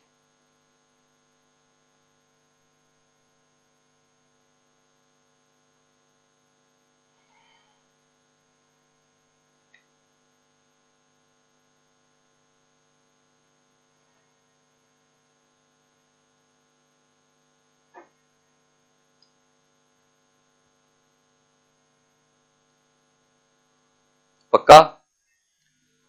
अब देखो क्वेश्चन कैसे घुमा करके आ सकता है, देखो। An auditor became aware, auditor became aware of a matter regarding a company only after he had issued his report opinion. अगर उसको पहले से ये पता होता ना, वो कुछ डिफरेंट ओपिनियन देता। मैंने रिपोर्ट इशू कर दिया, मेरे को बाद में कुछ खबर मिला, जो मेरे को पहले मिलता हम कसम से दूसरा रिपोर्ट देते, क्लियर नहीं देते, क्वालिफाइड देते। अब क्या करें? अब रिपोर्ट तो इशू हो गया, जनरल मीटिंग जा भाई, general meeting, auditors right to attend general meeting under section 146, और जाकर के शेड्यूल को ये सब बताओ। नहीं समझ आया? समझा? लिख दो वहीं पर एक लाइन में, auditor should attend GM under section 146।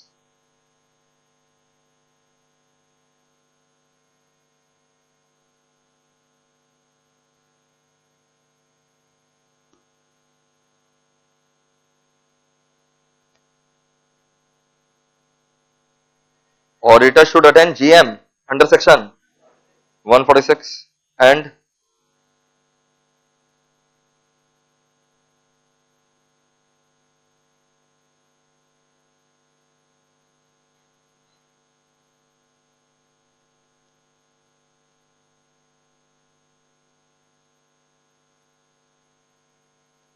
क्या लिखा? Should use his auditor should attend general meeting under section 146 and inform members about this issue. Inform members about this issue.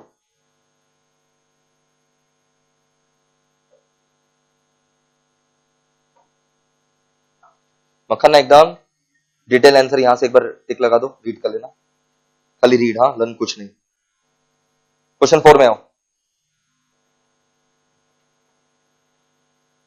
Mister ex director, अच्छा mister x क्या है?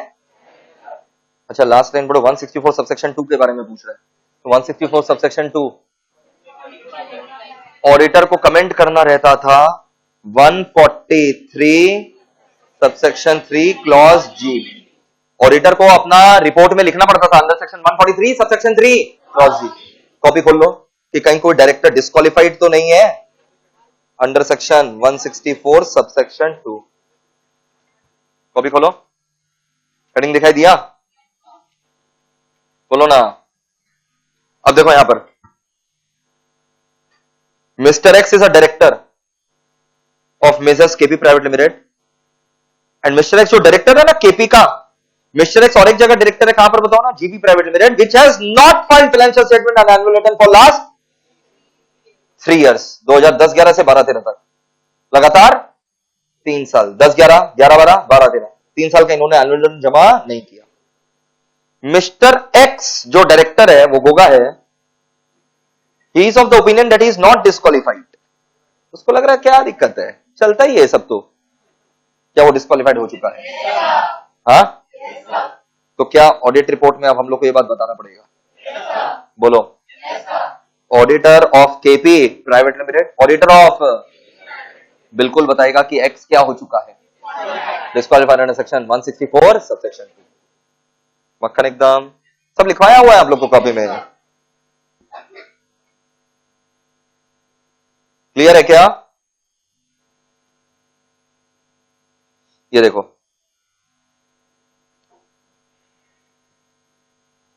Section 143 subsection 3 clause जी, है ना? बोलो, of the companies act 2013। अच्छा, ये सब drafting error को इग्नोर करना, तुमको जो क्लास में सिखाया गया तुम उसको करना। ये सब ड्राफ्टिंग एरर को इग्नोर करना, तुमको पता है ना कैसे लिखना है। It imposes a specific duty on the auditor to report, auditor के ऊपर ड्यूटी है to report whether any director is disqualified under 164 subsection 2। If a director is, कब डिस्क्वालिफाई होगा देखो, if a director is already holding a directorship of company which has not filed financial statement या फिर annual return for any continuous period of, क्या बताऊं ना, 3 financial year, shall not be eligible to be appointed as a director of that company or appointed in another company for how many years बताओ ना, 5 years। In this case, Mr. X is a director of KP Private Limited and also GP Private Limited, जिसने जमा नहीं किया, hence 164 subsection 2 applicable है and is disqualified from directorship of both companies। Therefore, auditor shall report about the disqualification। Auditor report करेगा कि नहीं करेगा? हाँ, मक्खन एकदम। आंसर नहीं पढ़ना क्वेश्चन 5 का, कसम है तुमको खुद का। Mister Aditya is a practising CA, वो टैक्स कंसल्टेंट है। क्या है वो? अरे बाबा, ये सीए है क्या? हाँ, सीए बन गया टैक्स कंसल्टेंट एक ऐसा कंपनी में जहां उसका बाप डायरेक्टर एमडी है। बन सकता है क्या? हाँ, ऑडिटर नहीं बन सकता। ड्यूड, एक सीए इन प्रैक्टिस उस कंपनी का ऑडिट नहीं कर सकता जहां उसके रिलेटिव या तो डायरेक्टर है या केएमपी है, लेकिन टैक्स कंसल्टेंट तो बन ही सकता है सर। लेकिन चीची वाला सर्विस आ जाएगा 144, उसमें टैक्स कंसल्टेंट था क्या? जो 8 प्रोहिबिटेड सर्विस था उसमें क्या टैक्स कंसल्टेंट था क्या? ये हम क्लास में बताए थे आपको कि लाना तो चाहिए, अभी नहीं है, बट फ्यूचर में आप देख लीजिएगा टैक्स कंसल्टेंसी को प्रोहिबिट किया जाएगा, तब मेरे को याद रखिएगा। हाँ, और अपना आभार प्रकट करिएगा। कैसे? यूट्यूब पे तुम लोग वीडियो बनाकर डाल देना कि हमारे साथ देखो ये पहले भविष्यवाणी कर दिए थे कि अभी टैक्स कंसल्टेंट प्रोहिबिटेड सर्विस की लिस्ट में नहीं आता, लेकिन फ्यूचर में आ जाएगा। अभी के हिसाब से बताएं आंसर भाई, आंसर में ये मत लिखना, लेकिन हमारे सर सिखाए फ्यूचर में करना। अभी कर लो जितना करना है, अभी अलाउड है ना, लिख दो अलाउड एक वर्ड में।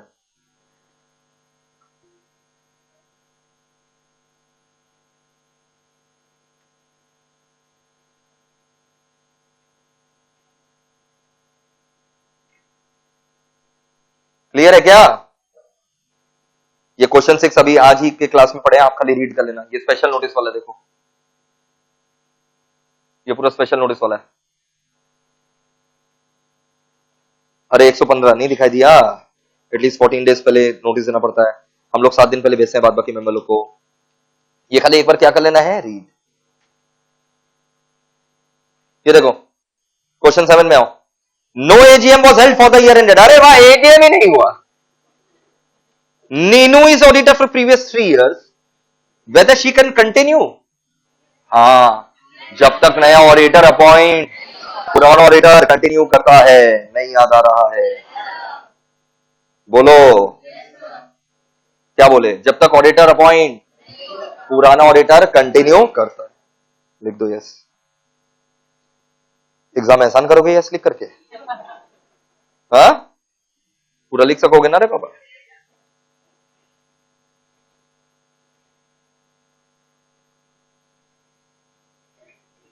वन 164 सबसेक्शन 2 में मेरे को अच्छा याद आया, एक अमेंडमेंट है। वो अमेंडमेंट जो है ना, मेरे को तुमको करवाना है, खाली एक छोटा सा अमेंडमेंट है। कॉपी खोलो, जिसको नहीं पता उसको लिख लेने दो। 164 सबसेक्शन 2 निकालो बेटा, कॉपी में लिखवाया हुआ ना, हेडिंग 143 सबसेक्शन 3 क्लॉज जी के अंदर होगा। एक तो 164 सबसेक्शन 2 में एक डिस्क्वालिफिकेशन क्या है? 164 सबसेक्शन 2 में एक डिस्क्वालिफिकेशन क्या रहता है? लगातार 3 साल या तो फाइनेंशियल स्टेटमेंट या एनुअल रिटर्न जमा नहीं किया। उसका पॉइंट नंबर बी देखो, गांव का पैसा मार रखा है, वो अब 1 साल हो चुका है। गांव का पैसा मारा है, तुम लोग कितना लिखा है? 6 मंथ। तुम लोग कर रखा है ठीक 1 ईयर। जिन लोग 6 मंथ्स लिख रखा है, अमेंडमेंट आ चुका है, 6 मंथ्स को काट करके क्या लिख दोगे? दिखाओ क्या लिखा हुआ था वहां। 6 मंथ्स और मोड़ना, खाली 6 मंथ्स को काट करके 1 ईयर कर दो। खाली जो 6 महीना लिखा हुआ उसको 1 ईयर कर दो। ये अमेंडमेंट था, पहले 6 मंथ्स था, अभी 1 ईयर। सुनो ना, इधर देखो, कर दिया। क्या था ये वाला बात? या तो एक कंपनी लगातार 3 साल से फाइनेंशियल स्टेटमेंट एनुअल जमा नहीं किया तो उस कंपनी के सारे डायरेक्टर डिस्क्वालीफाई हो जाएंगे 5 साल। या फिर वो कंपनी के जो कंपनी है उसने गांव का पैसा मार रखा है, debenture, public deposit, declare dividend या इंटरेस्ट मार लिया, and such default has continued for 1 year और मोर। चलो ऐसा भी नहीं है कि ड्यू डेट गया 2-4 महीना बाद चुका देता, नहीं चुकाया, डिफॉल्ट हुए 1 साल या उससे ज्यादा हो गया, तब ऐसे भी कंपनी के सारे डायरेक्टर डिस्क्वालीफाई हो जाएंगे 5 साल। चलो देखो, मतलब खाली 6 महीने की जगह क्या आ गया? 1 year. Question number 8, as an auditor comment on the following situations. फटाफट कमेंट करो। The first auditor of government company was appointed by BOD. सही है कि गलत है? कौन अपॉइंट करेगा? C&AG with in 60 days. पक्का? लिख दो incorrect, comma C&AG with in 60 days.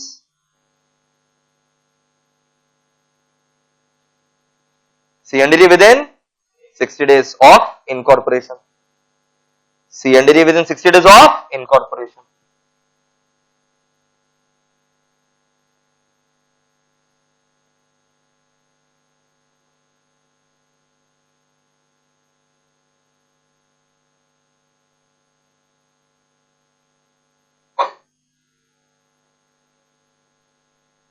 Isn't it? और फिर अगर वो नहीं किया, C&AG नहीं किया, तब 30 डेज के अंदर बीओडी। वो सब एग्जाम में पूरा लिख देना। और वो भी नहीं किया तो मेंबर्स 60 डेज, 60 30 60 था, और वो भी नहीं किया तो CG। सब लिख देंगे सर, टेंशन नहीं। Auditor of Trilok limited did not report on 143 subsection 1। 143 subsection 1 याद है? A for adequate security, B for book entry, C for investment sold below cost, D for loan shown as deposit, E for personal expense charge to PL, F for fraud, share issued for cash but details not maintain. बोला इसमें कुछ comment करने का दरकार नहीं है तो इसलिए रिपोर्ट नहीं करेगा, क्योंकि कुछ कमेंट का दरकार नहीं है। बोला 143 सबसेक्शन 1 में कोई कमेंट का दरकार नहीं है, इसलिए कमेंट नहीं करेगा। ऑडिटर सही है कि गलत है? सही है, as per research committee of ICAI। If you don't have any adverse comment to make then don't make. लिख दो auditor is correct as per research committee of ICAI। Auditor is correct.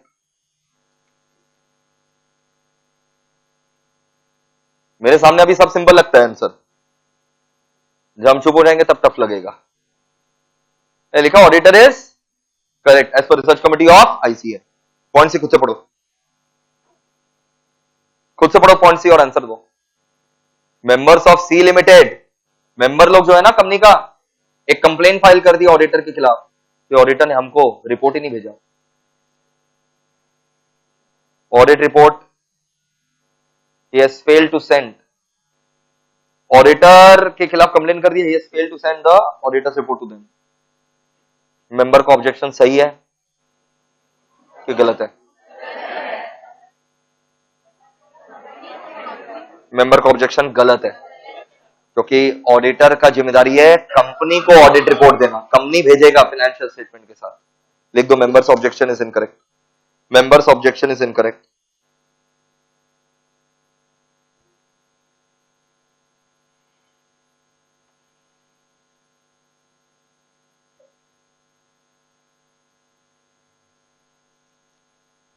as its company's duty to send audit report to members, as its company's duty to send audit report to members, as its company's duty to send audit report to members under section 136।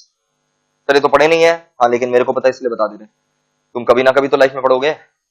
Under section 136, तो ये company का जिम्मेदारी है audit report देना member लोग को under section 136।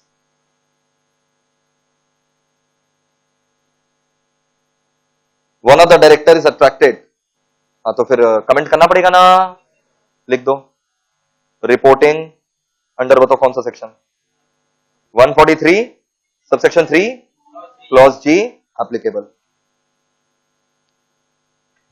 Reporting under section 143 subsection 3 clause G applicable. थोड़ा fast, question number 9, right a short note on audit inquiry under 143 subsection 1। कितना मैटर है? 6 मैटर्स, ABCDEF वाला। या तो तेरे को सेक्शन दे दिया, याद आ गया, कल को अगर पेपर ट्रिकी बनाना रहेगा ना, इन लोग बदमाशी करेगा। Write a short note on audit inquiry, तो ऑडिट इंक्वायरी में याद रखना वो सबसेक्शन 1 है, और जब कंटेंट्स ऑफ ऑडिट रिपोर्ट मांगेगा ये है क्या, matters of audit report, contents of audit report समझना, सबसेक्शन 3। कितना मैटर था? 12 मैटर्स, लिख दो वहां पर भी।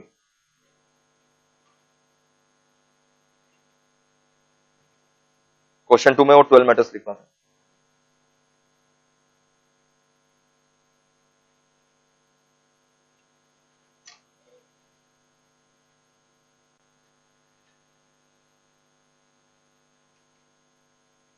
क्या मक्खन की तरह क्लियर है? क्वेश्चन 10 में फटाफट कमेंट करने बोला, due to resignation of existing auditor. अच्छा, ऑडिटर क्या कर दिया? रिजाइन कर दिया क्या? तो बीओडी ने हरि को अपना ऑडिटर रख लिया। क्या हरि का अपॉइंटमेंट वैलिड है? देखो नॉर्मल कैजुअल वैकेंसी होता तो बीओडी फिल करता, लेकिन ये तो रेजिग्नेशन है। अगर ऑडिटर क्या किया है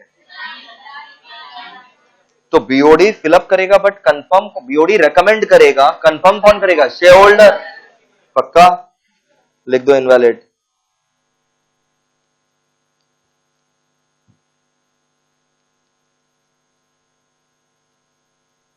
since it must be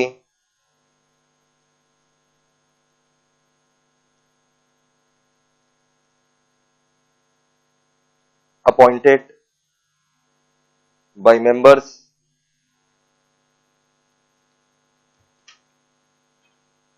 after recommendation of BOD. It must be appointed by members after recommendation of BOD within 3 months. Appointed by members after recommendation of BOD within 3 months. Appointed by members after recommendation of BOD within 3 months.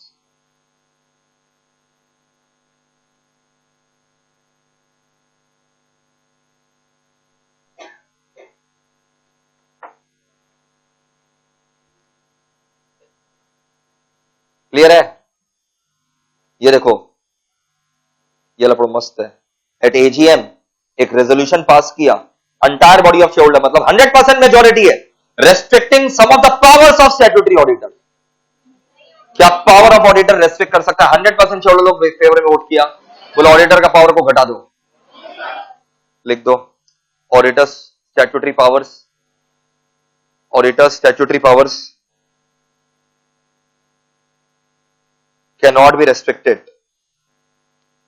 Auditor's statutory powers cannot be restricted.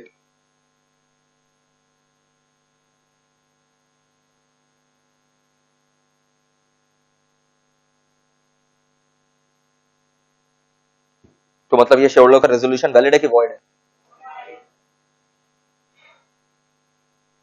Ram and Hanuman associates chartered accountant in practice have appointed as statutory auditor. अच्छा, ये जो CA form है ना Ram and Hanuman ji का, इन लोग auditor appoint हुआ है किसका बताओ ना? कृष्णा जी का। समझा? कृष्णा लिमिटेड एक कंपनी है जिसका अपॉइंट हुआ auditor Ram and Hanuman associate और 2013-14। मिस्टर हनुमान मतलब समझ में आ रहा है? जो इस फर्म का क्या है? पार्टनर। वो 100 इक्विटी शेयर होल्ड कर रहा है शिवा लिमिटेड का, जो कि सब्सिडरी है कृष्णा लिमिटेड का। तो देखो, हम मान लो से फॉर एग्जांपल मिस्टर हनुमान है, हमको रखा गया ऑडिटर कृष्णा जी का, हम कृष्णा जी के शेयर होल्डर, हम कृष्णा लिमिटेड का ऑडिटर अपॉइंट हुए हैं, हम कृष्णा लिमिटेड में शेयर होल्डर, लेकिन उसका सब्सिडरी है ना शिवा लिमिटेड, उसमें हम शेयर होल्डर है, सॉर्ट ऑफ शेयर है। तुम मेरे यहां शेयर होल्डर नहीं हो, लेकिन मेरे holding subsidiary associate fellow subsidiary disqualified. याद आया? तो क्या हो जाएगा? डिस्क्वालिफाइड। एक बच्चा बोले फेस वैल्यू देखना है, टनाटन टन टनाटन, अरे वो तो रिलेटिव के लिए देखना है। तुम तो एक भी शेयर होल्ड करेगा कहीं पर भी तो क्या हो जाएगा, डिस्क्वालीफाइड। रिलेटिव को अलाउड है फेस वैल्यू 1 लाख रुपया तक। ये रिलेटिव थोड़ी ना भाई, ये तो खुद शेयर होल्ड कर रहा है। अरे समझा क्या, बोलो ना।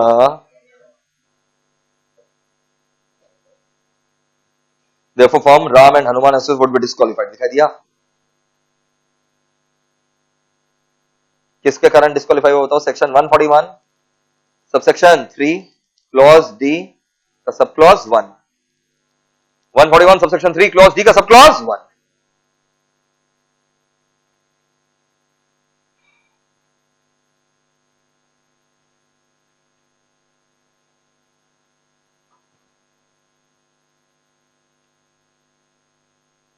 Mister Rajendra, a fellow member, fellow member मतलब एफसीए है। फेलो मेंबर मतलब एफसीए, 5 साल से ज्यादा उसका हो चुका प्रैक्टिस में, इसलिए वो उसको एफसीए बोल रहे हैं हम लोग, फेलो चार्टर्ड अकाउंटेंट। जिसको 5 साल से ज्यादा प्रैक्टिस करते हो जाता है उसको मिल जाता है फेलो चार्टर्ड अकाउंटेंट, और जिसको जो 5 साल के भीतर रहता है उसको बोलते हैं एसोसिएट चार्टर्ड अकाउंटेंट। पहला 5 साल तो आप प्रैक्टिस में एसोसिएट और चार्टर्ड अकाउंटेंट, 5 साल के बाद फेलो चार्टर्ड अकाउंटेंट, तो एफसीए है। लेकिन ये क्या कर रहा है, ये working as a manager of Srivastava and company, he is a manager now, ठीक है। He is not a partner of the firm, he is a manager of the firm. उसी ने साइन कर दी audit report of firm limited. सही किया कि गलत किया? हाँ, क्यों, कहां लिखा हुआ है, कौन सा सेक्शन लिखा हुआ है?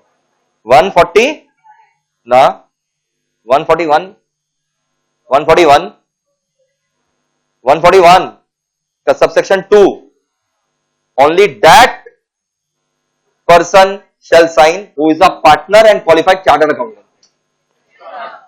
साइन कौन कर सकता है? ऐसा सीए जो पार्टनर है, वो पार्टनर भी होना चाहिए फर्म में, क्वालिफाइड सीए। ये क्वालिफाइड सीए तो है, फर्म में पार्टनर नहीं। नहीं समझ में आया? साइन कौन करेगा? Partner CA. तो ये सीए तो है बट पार्टनर नहीं है। लिख दो only partner CA can sign.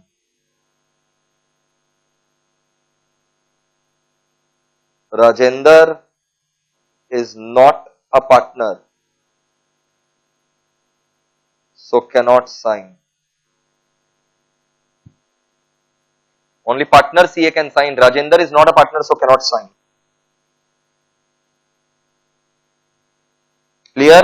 तो 141 सबसेक्शन 2 भी लिख देना, एंड साइनिंग का जो सेक्शन 145 है दोनों कोट करना। लिख दो 141 सबसेक्शन 2, ये देखो दिखा है 141 सबसेक्शन 2। अरे बोलो ना। और साइनिंग का और एक सेक्शन कौन सा था बताओ? 145। 145 में फाइन है ना, कि अगर साइन कर देगा गलत इंसान तो क्या लग जाएगा? फाइन। 147 में पक्का? अरे 145 में गलत इंसान साइन करेगा तो 147 अट्रैक्ट होगा ना। क्वेश्चन नंबर 13 जो है सेक्शन 128 का क्वेश्चन है, ये ऑडिटर का नहीं है। जीवन में जब 128 पढ़ लो तो टिक लगा दो, कभी ना कभी तो पढ़ोगे ही। बुक्स ऑफ अकाउंट्स का, बुक्स ऑफ अकाउंट्स डायरेक्टर लोग ऑल ओवर इंडिया कहीं पर भी रख सकता है, बीआरएडबीएम पास करना पड़ता है, और जिस दिन आप बीआरएडबीएम पास कर देते हैं वहां से 7 दिन के अंदर आरओसी को बता देना पड़ता है। नहीं समझ में आया? अकेला एमडी डिसाइड कर सकता है कि बुक्स ऑफ अकाउंट्स यहां ले जाओ वहां ले जाओ, कि बीआरएडबीएम पास होगा। बढ़ो, तो क्वेश्चन 13 अभी हम लोग आउट ऑफ कंटेक्स्ट है। क्वेश्चन 14 में आओ।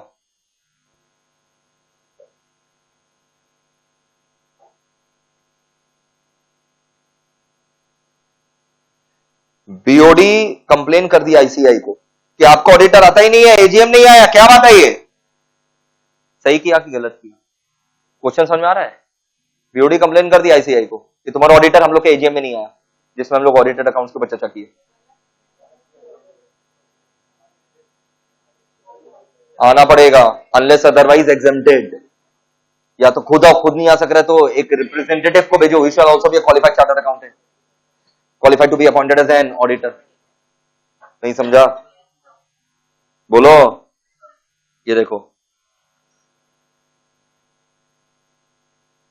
Auditor shall be unless otherwise excepted entitled to attend any general meeting and heard at such general meeting.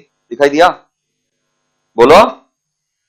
Unless otherwise exempted वगैरह। तो तुमको देखो बीच का आंसर देना है। Therefore, this section does not cast any duty on auditor to attend the GM. The law only confers right on the auditor to receive notice and also attend GM if so desire. Complaint filed by BOD is based on this misconception of law. मतलब ये बोल रहा है कि auditor अगर कोई genuine reason था और नहीं आया, खुद नहीं आया, तो इसमें वो गिल्टी नहीं है, चलेगा. But at least he should have send his what representative. Dubious वाला आंसर देना यहां पर लिख दो. At least auditor should have sent his representative. At least auditor should have sent his representative. तो ICAI भी यही बोलेगा कि आपको कम से कम अपना एक आदमी भेजना चाहिए था.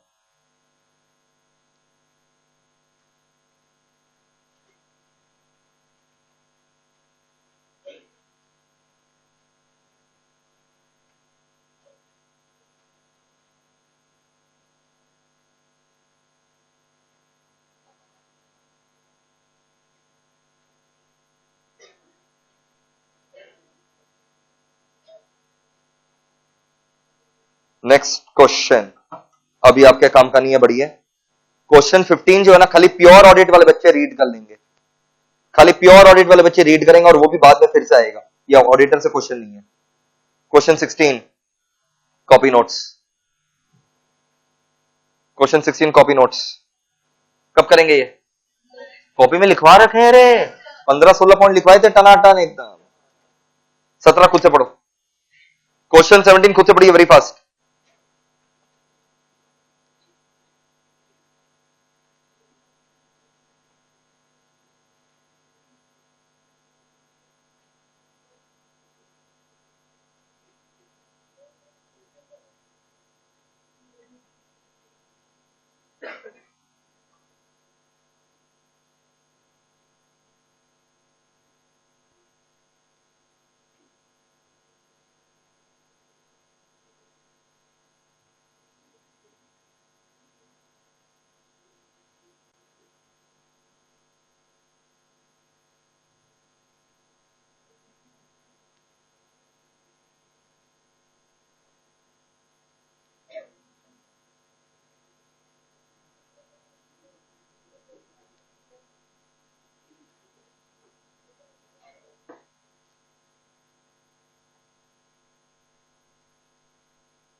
ये एक सीए फॉर्म है, 3 पार्टनर है, KBC.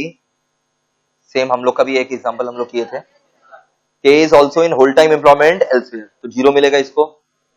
The firm is offered the audit of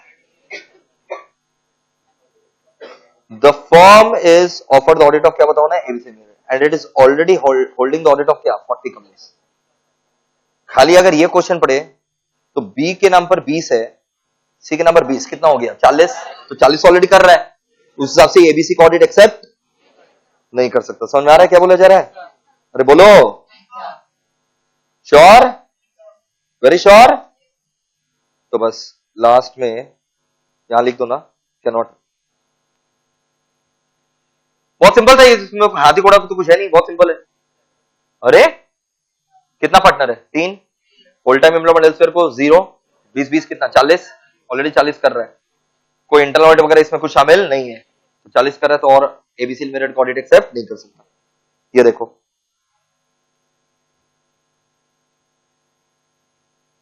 the total number of company audit that can be accepted is 40 ना, 40. And in the given case already holding 40 audit, ये टोटल ऑडिट एक्सेप्ट कर सकता है 40, already इसके पास कितना है 40. And therefore KBC company can not कर दो इसको. ये नहीं समझ में आया ना तुमको? गूगल ये वाला नहीं आया ना? अच्छा, ये कैन को कैनॉट ऐसे समझ में आ गया? नहीं तो हम बोलते पढ़ाई छोड़ दो, क्योंकि बड़ा सिंपल सवाल था ना ये. कैनॉट कर दिया.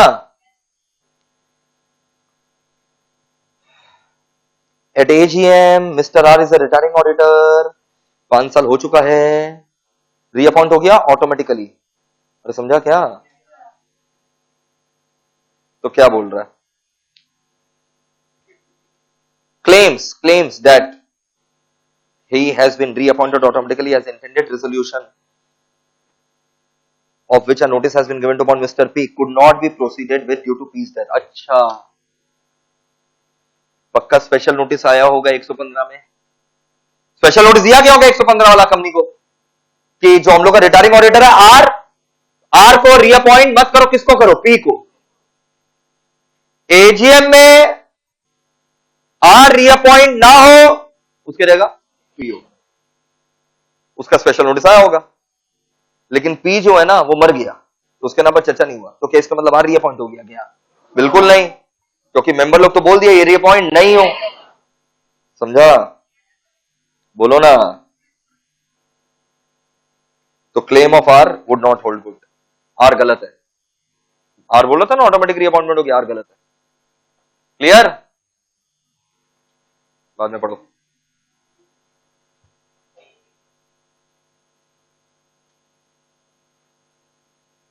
ये क्वेश्चन देखो, ज्ञान का क्वेश्चन है, Y ceases permission is required जब ऑडिटर को हटाना पड़ता है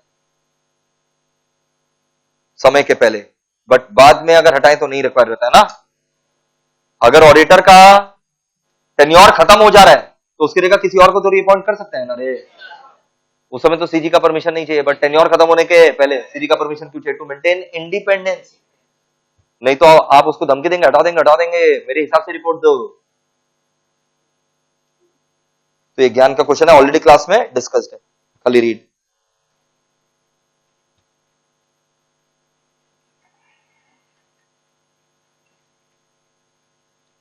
बताओ, देखो, एक नया नवेला ऑडिटर रिजाइन कर दिया, कितना महीना बाद? 3 महीना बाद। कब रिजाइन किया हमको उससे मतलब नहीं, बकवास बात कर रहा है। बोलो नया ऑडिटर कैसे अपॉइंट होगा? क्या ये कैजुअल वैकेंसी है? अरे रिजाइन कर दिया ना, तो कैजुअल वैकेंसी है, तो casual vacancy cause by resignation है, तो बोर्ड क्या करेगा? रेकमेंड करेगा और शेयर होल्डर अपॉइंट करेगा विद इन 3 मंथ्स। लिख दो, it's a casual vacancy, it's a casual vacancy, फटाफट, it's a casual vacancy, comma, BOD will recommend and shareholder will appoint. BOD will recommend and shareholder will appoint within 3 months. Casual vacancy याद है ना? 139 subsection 8। Casual vacancy का section क्या था? 139 subsection 8। लिख देना, BOD will recommend and shareholder will या member will appoint within 3 months. 139 subsection 8, 139 subsection 8। बढ़ो। एमडी बोल रहा है हम अकेले अपॉइंट करेंगे गणपति जी को, प्रैक्टिसिंग सीए को, as a first auditor. MD के अकेले फर्स्ट ऑडिटर को अपॉइंट कर देगा? फर्स्ट ऑडिटर कौन अपॉइंट करता है? गवर्नमेंट कंपनी नहीं बोला है, तो बोर्ड अपॉइंट करता है ना, अकेले एमडी थोड़ी ना करेगा। एमडी सही है कि गलत है? लिख दो, एमडी इज रॉन्ग। एग्जाम में थोड़ा सजा करके लिखना, MD contention is not tenable, MD contention is not tenable. ठीक है, अभी लिख दो एमडी इज रॉन्ग। कैसे अपॉइंट होगा बताओ? लिख दो, appointment will be made by BOD within 30 days of registration bypassing BR at BM. Within 30 days of registration bypassing BR at BM.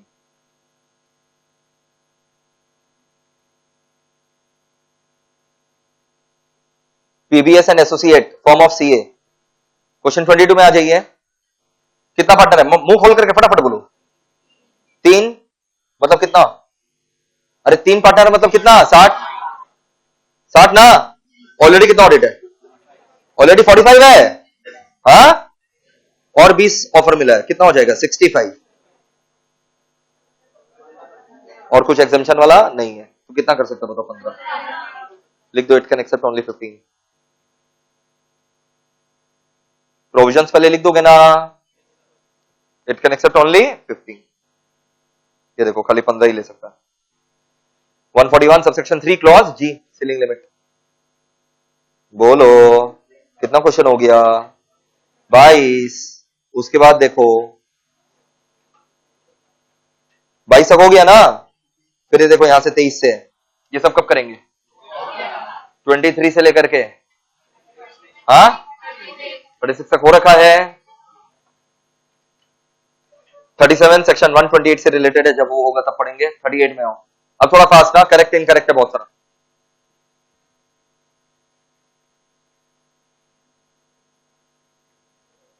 First auditor दोस्तों first auditor of which company? First auditor of government company was appointed by कौन? Board. First auditor of government company, तो government company का first auditor सीएनडी करेगा within 60 days of registration, तो ये तो incorrect है ना, सीएनडी करेगा ना 60 डेज ऑफ रजिस्ट्रेशन, और सीडी नहीं किया तब बोर्ड नेक्स्ट 30 डेज। ये बताओ डायरेक्टर का जो रिश्तेदार है क्या वो ऑडिटर हो सकता है? नहीं, my relative can not be director और KMP if I want to become auditor, नहीं हो सकता ना।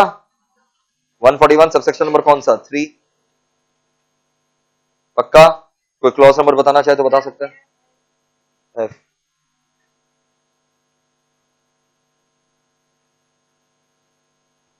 अगर एक एलएलपी हमारा ऑडिटर है, उसका हर पार्टनर ऑडिटर हो सकता है कि सीए होना चाहिए? एलएलपी में ऐसा भी तो हो सकता है एक नॉन सीए पार्टनर हो, तो बोला अगर एलएलपी अलाउड है तो उसका हर पार्टनर ऑडिटर बन सकता है ना, गलत है। Only the partners who are chartered accountant.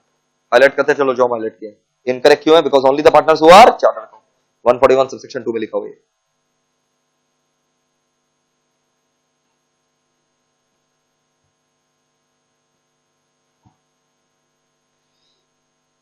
ठीक है, अब देखो क्या है, एक ऑडिट फर्म है जिसमें पार्टनर है एबीसी, उसमें जो पार्टनर बी है ना, उसका जो रिलेटिव है, रिश्तेदार, फेस वैल्यू 2 लाख का होल्ड कर रहा है। 1 लाख तक अलाउड है ना, तो ये अलाउड है कि डिस अलाउड है? तो ऑडिटर बन सकता है क्या? नहीं। पक्का? ऑडिटर जो है ना मिनट बुक देखना चाहता है, बट बीओडी रिफ्यूज। अरे हर कुछ देख सकता है ऑडिटर, अनरेस्ट्रिक्टेड क्या है? एक्सेस है। Auditor is an unrestricted access to the books of account. तो डायरेक्टर मिनट बुक नहीं दिखा रहा, सही कर रहा है कि गलत कर रहा है? कौन गलत कर रहा है? मतलब ऑडिटर का राइट है ना to inspect the minute book. पक्का? बोलो।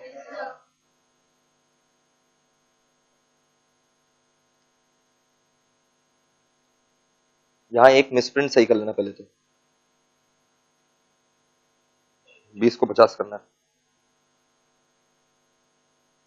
सेकेंड लाइन में 20 को 50 करना। ठीक है भाव। रोटेशन बोला एक कंपनी है, ये प्राइवेट कंपनी है बोल रहा है। अच्छा एक बात बताओ, तो प्राइवेट कंपनी का रोटेशन कब होता है? प्राइवेट कंपनी के अंदर रोटेशन ऑफ ऑडिटर जब उसका पीयूएससी मिनिमम 50 करोड़ हो। नहीं याद आया? 10 50 50। पब्लिक कंपनी का पीयूएससी मिनिमम 10 करोड़, या तो वो लिस्टेड है या unlisted public company PUSC minimum 10 crore, या प्राइवेट कंपनी पीयूएससी 50 करोड़, या एनी कंपनी जिसका लोन बोरिंग 50 करोड़ है। एनी कंपनी जिसका लोन बोरिंग 50 करोड़ है, तो इसका पीयूएससी कितना है? 15 करोड़। तब तो रोटेशन एप्लीकेबल नहीं है। लेकिन इसका पब्लिक बोरिंग है 50 करोड़ का, तो इसके ऊपर रोटेशन एप्लीकेबल नहीं होगा। एक बच्चा बोल रहा है कि होगा, लेकिन इसका पेड अप शेयर कैपिटल तो 50 करोड़ नहीं है, लेकिन लोन तो है। पक्का? Therefore it would be governed by provisions of क्या बताओ ना, रोटेशन ऑफ ऑडिटर। इसके ऊपर रोटेशन एप्लीकेबल होगा। 44 ऑलरेडी डिस्कस कर दिया। एमडी अपने आप को राजा समझ करके ऑडिटर अपॉइंट कर दिया, गलत किया भाई, बोर्ड करेगा ना। 46 में आओ। Chartered accountant holding securities office limited, क्या वो अपॉइंट हो सकता है? 950 रुपए का उसके पास शेयर है। अगर उसके पास खुद शेयर है, खुद है ना, 1 रुपए का शेयर है, तो अलाउड है कि डिस अलाउड है? क्वालिफाइड कि डिसक्वालिफाइड? तो ये अपॉइंट नहीं हो सकता, इनकरेक्ट। सीएस को ऑडिटर रख ले क्या? नहीं रख सकते। 48 ऑलरेडी डिस्कस था। 49 ऑलरेडी डिस्कस्ड है, रिपीटेशन है। 48 से 50 तक रिपीटेशन है, 3 question. Under what circumstances retiring auditor can not be reappointed? 3 case. Retiring auditor 3 case में रीअपॉइंट नहीं होगा। When he has become disqualified, या he has expressed his unwillingness, या फिर SR in GM has been pass deciding to appoint someone else और deciding not to reappoint. 3 case में वो automatic reappoint नहीं होगा। या तो क्या हो चुका डिसक्वालिफाइड, या इज एक्सप्रेस हिज अनविलिंगनेस, या एसआर पास होकर के कोई और अपॉइंट हो गया, या ये फैसला हो गया रीअपॉइंट नहीं होगा। मक्खन एकदम, अरे बोलो ना। ये देखो एसआर कब बोल रहा, कब देखो, in the following circumstance retiring auditor can not be reappointed. समझा? बोलो। हाँ, SR has not been pass to reappoint the retiring auditor. हमने एसआर नहीं पास किया है इसको रीअपॉइंट करने के लिए, एसआर नहीं पास किया इसको रीअपॉइंट करने के लिए, तो ये रिअपॉइंट नहीं होगा। या फिर ऑडिटर के पास क्वालिफिकेशन नहीं है, मतलब ये क्या हो चुका है बताओ? 141 का क्वालिफिकेशन नहीं है, मेंबरशिप छीन लिया, या कोई डिस्क्वालिफिकेशन है सबसेक्शन 3 सबसेक्शन 4 वाला, या 144 में कर्मकांड कर दिया प्रोहिबिटेड वाला, या अनविलिंगनेस का नोटिस दे दिया, या हमने रेजोल्यूशन पास कर दिया जी हमें अपॉइंटिंग समवन एल्स और providing expressly that he shall not be reappointed, या जो रिटन सर्टिफिकेट चाहिए रहता है ना, क्लिक करके that you are not disqualified, इसने रिटन सर्टिफिकेट नहीं दिया। 52 सीलिंग लिमिट कब करेंगे बताओ? लिख दो copy notes. Filling of casual vacancy का सेक्शन बताओ मेरे को, 139 सबसेक्शन 8। अरे बात हो चुका है ना। 54 जॉइंट ऑडिटर है, लिख दो एसए 299। ये खाली प्योर ऑडिट वाले बच्चों के सिलेबस में है, एसए 299, बाद बाकी बच्चे काट दें इसको, खाली प्योर ऑडिट एसए 299 में आएगा। क्लियर है? एक खाली छोटा सा टॉपिक है दोस्तों। हाँ बेटा, क्या हो गया?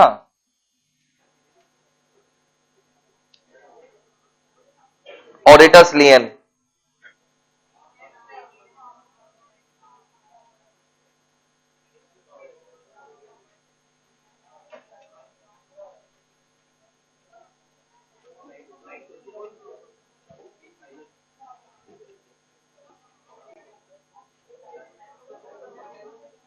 तुम लोग यहां पर आ जाओ, मैट वाले बच्चे पेज 144 और हैंडआउट पेज 11, पेज 4, या तो पेज 144 में आ जाओ या पेज 4 में आ जाओ। मैट वाले बच्चे पेज 144 में आ जाइए,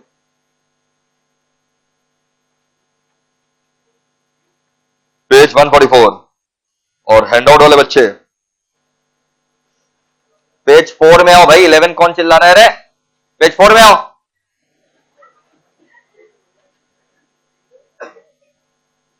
powers oblique rights of auditor दिख रहा है क्या? तो अगर एग्जाम में 6 नंबर का क्वेश्चन आता है तो एक्सप्लेन करना पड़ता है राइट्स ऑफ ऑडिटर। मेरा पढ़ाया हुआ राइट, क्या ऑडिटर के पास right of access to books है? हाँ, does auditor has a right to access to books? क्या he has a right to obtain information and explanation?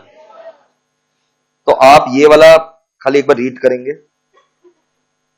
मेरा सब समझाया हुआ है, यहां पर खाली थोड़ा विस्तार से लिखे हैं ताकि रीड कर सके। ये बताया हुआ याद करो, right to access to books खाली हेड ऑफिस वाला कि ब्रांच ऑफिस वाला भी? Right to obtain information and क्या बताओ ना, एक्सप्लेनेशन। ये पैराग्राफ भी रीड। फिर बताओ, क्या ऑडिटर के पास राइट है to receive notice and attend which meeting? पढ़ाया हुआ है।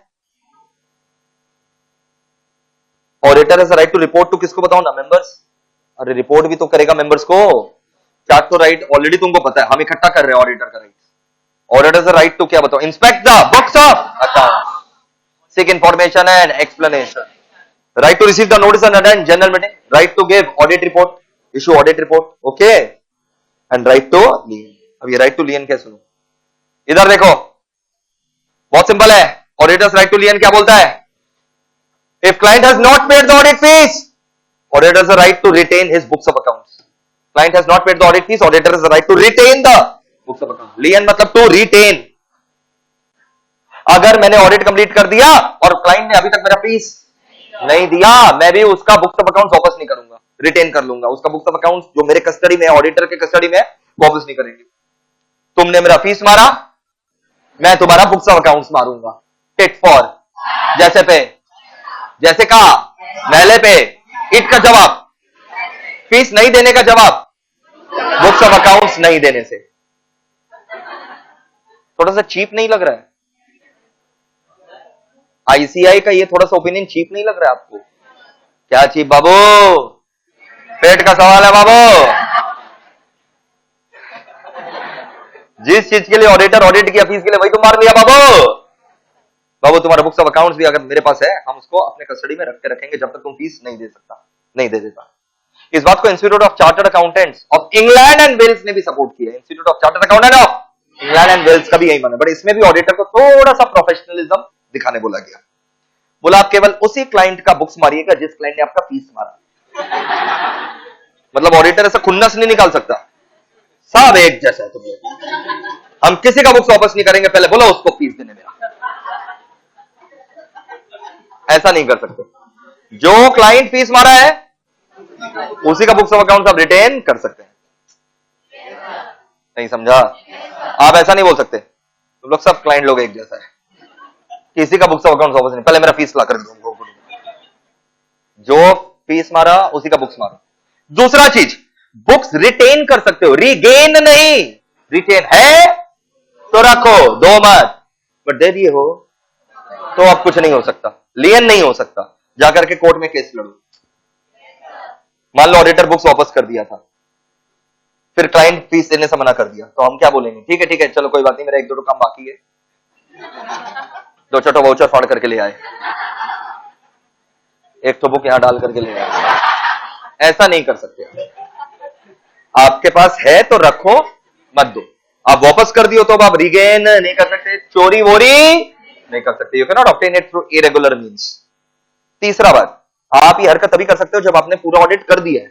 आप ऑडिट किए नहीं, एडवांस मांग रहे हो, हमको एडवांस चाहिए, बोला नहीं देंगे, हम भी बुक्स नहीं देंगे। अरे आप ऑडिट कंप्लीट किए हो फिर भी आपको फीस नहीं मिला, तभी आप ये हरकत कर सकते हो। चौथा चीज, जैसे फीस मिल जाए बुक्स वापस कर देना, उस समय अपना बुद्धि मत लगाना, अब हम नहीं देंगे, जा अब तुम क्या करेगा, ऐसा नहीं करना। ये चार चीज ध्यान में रखना है, बात करो। You define right to lien? Right to lien के माथे पे लिख दो, सीधा यहां पर आओ। Auditor can exercise lien on books and document placed at his position by the client for non payment of fees.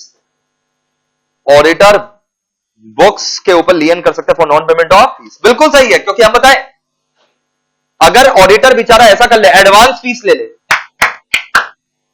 मान लो हम ऑडिटर है, हम क्लाइंट ऑफिस गए, हम बोले हमको पूरा फीस एडवांस चाहिए और 5 लाख से ज्यादा ऑडिट फीस है, 5 लाख से ज्यादा ऑडिट फीस है, और अगर हम क्या पूरा का पूरा ऑडिट फीस क्या ले लिए एडवांस 5 लाख से ज्यादा है, तो हम deem to vacate the office हो जाएंगे, क्योंकि 5 लाख से ज्यादा को उधारी अलाउड नहीं है। लेकिन सर ये तो फीस है, तो तुमने काम तो किया ही नहीं है, क्या चीज का फीस, ये तो एडवांस है, इंडेक्टनेस है। तो एग्जाम में क्वेश्चन आएगा, auditor recovered his entire audit fees in advance, auditor recovered his entire audit fees in advance, is he indebted, is he disqualified? No, only if it is more than 5 lakh. यार 5 लाख से ज्यादा का advance ले लिया तब deem to vacate the office. हाँ, ऐसा कर सकता है, auditor can recover the fees on progressive basis. Yes, auditor is allowed to recover the fees on progressive basis. Progressive basis मतलब थोड़ा सा ऑडिट किया, थोड़ा सा फीस लिया, थोड़ा ऑडिट किया वो चलेगा, थोड़ा काम किया, थोड़ा फीस लिया वो चलेगा, बट पूरा एक बार में एडवांस ले लिया वो भी 5 लाख से ज्यादा, deem to vacate the office. तो एक बात बताओ, एडवांस ले नहीं सकते, काम करने के बाद तुम दोगे नहीं, तो इसलिए बुक्स ऑफ अकाउंट्स रिटेन कर सकते हैं। Institute of Chartered Accountants of England and Wales has expressed a similar view on the following condition. Document retained must belong to the client who owes the money. Document किसका मारोगे? उसी client का, who? सारे client का मान लोगे कि who owes the money. And document must have come into possession of auditor on the authority of the client. They must not have been obtained by irregular illegal means. चोरी चमारी करके नहीं लाया तुम, बोला ऐसे ही एक दो काम बाकी रह गया, 2-4 पेज ही फाड़ कर ले आया। Auditor can retain the document only if he has done the work on those document. Auditor document तभी रिटेन कर सकता है जब उसने वो काम किया है कि नहीं किया है, एंड ये सब डॉक्यूमेंट आप तभी रिटेन कर सकते हैं on which the fees paid कि नॉट पेड। मक्खन एकदम श्योर? तो लगभग 50 से ज्यादा हमने क्वेश्चन आंसर डिस्कस किया। 140 सबसेक्शन 4 सबसेक्शन 5 को प्रैक्टिकली एग्जांपल के साथ पढ़ाया, बचा कुचा खत्म किया। दोस्तों, this completes my lecture on appointment of auditor account in exhaustive manner. Thank you दोस्तों, बाय बाय।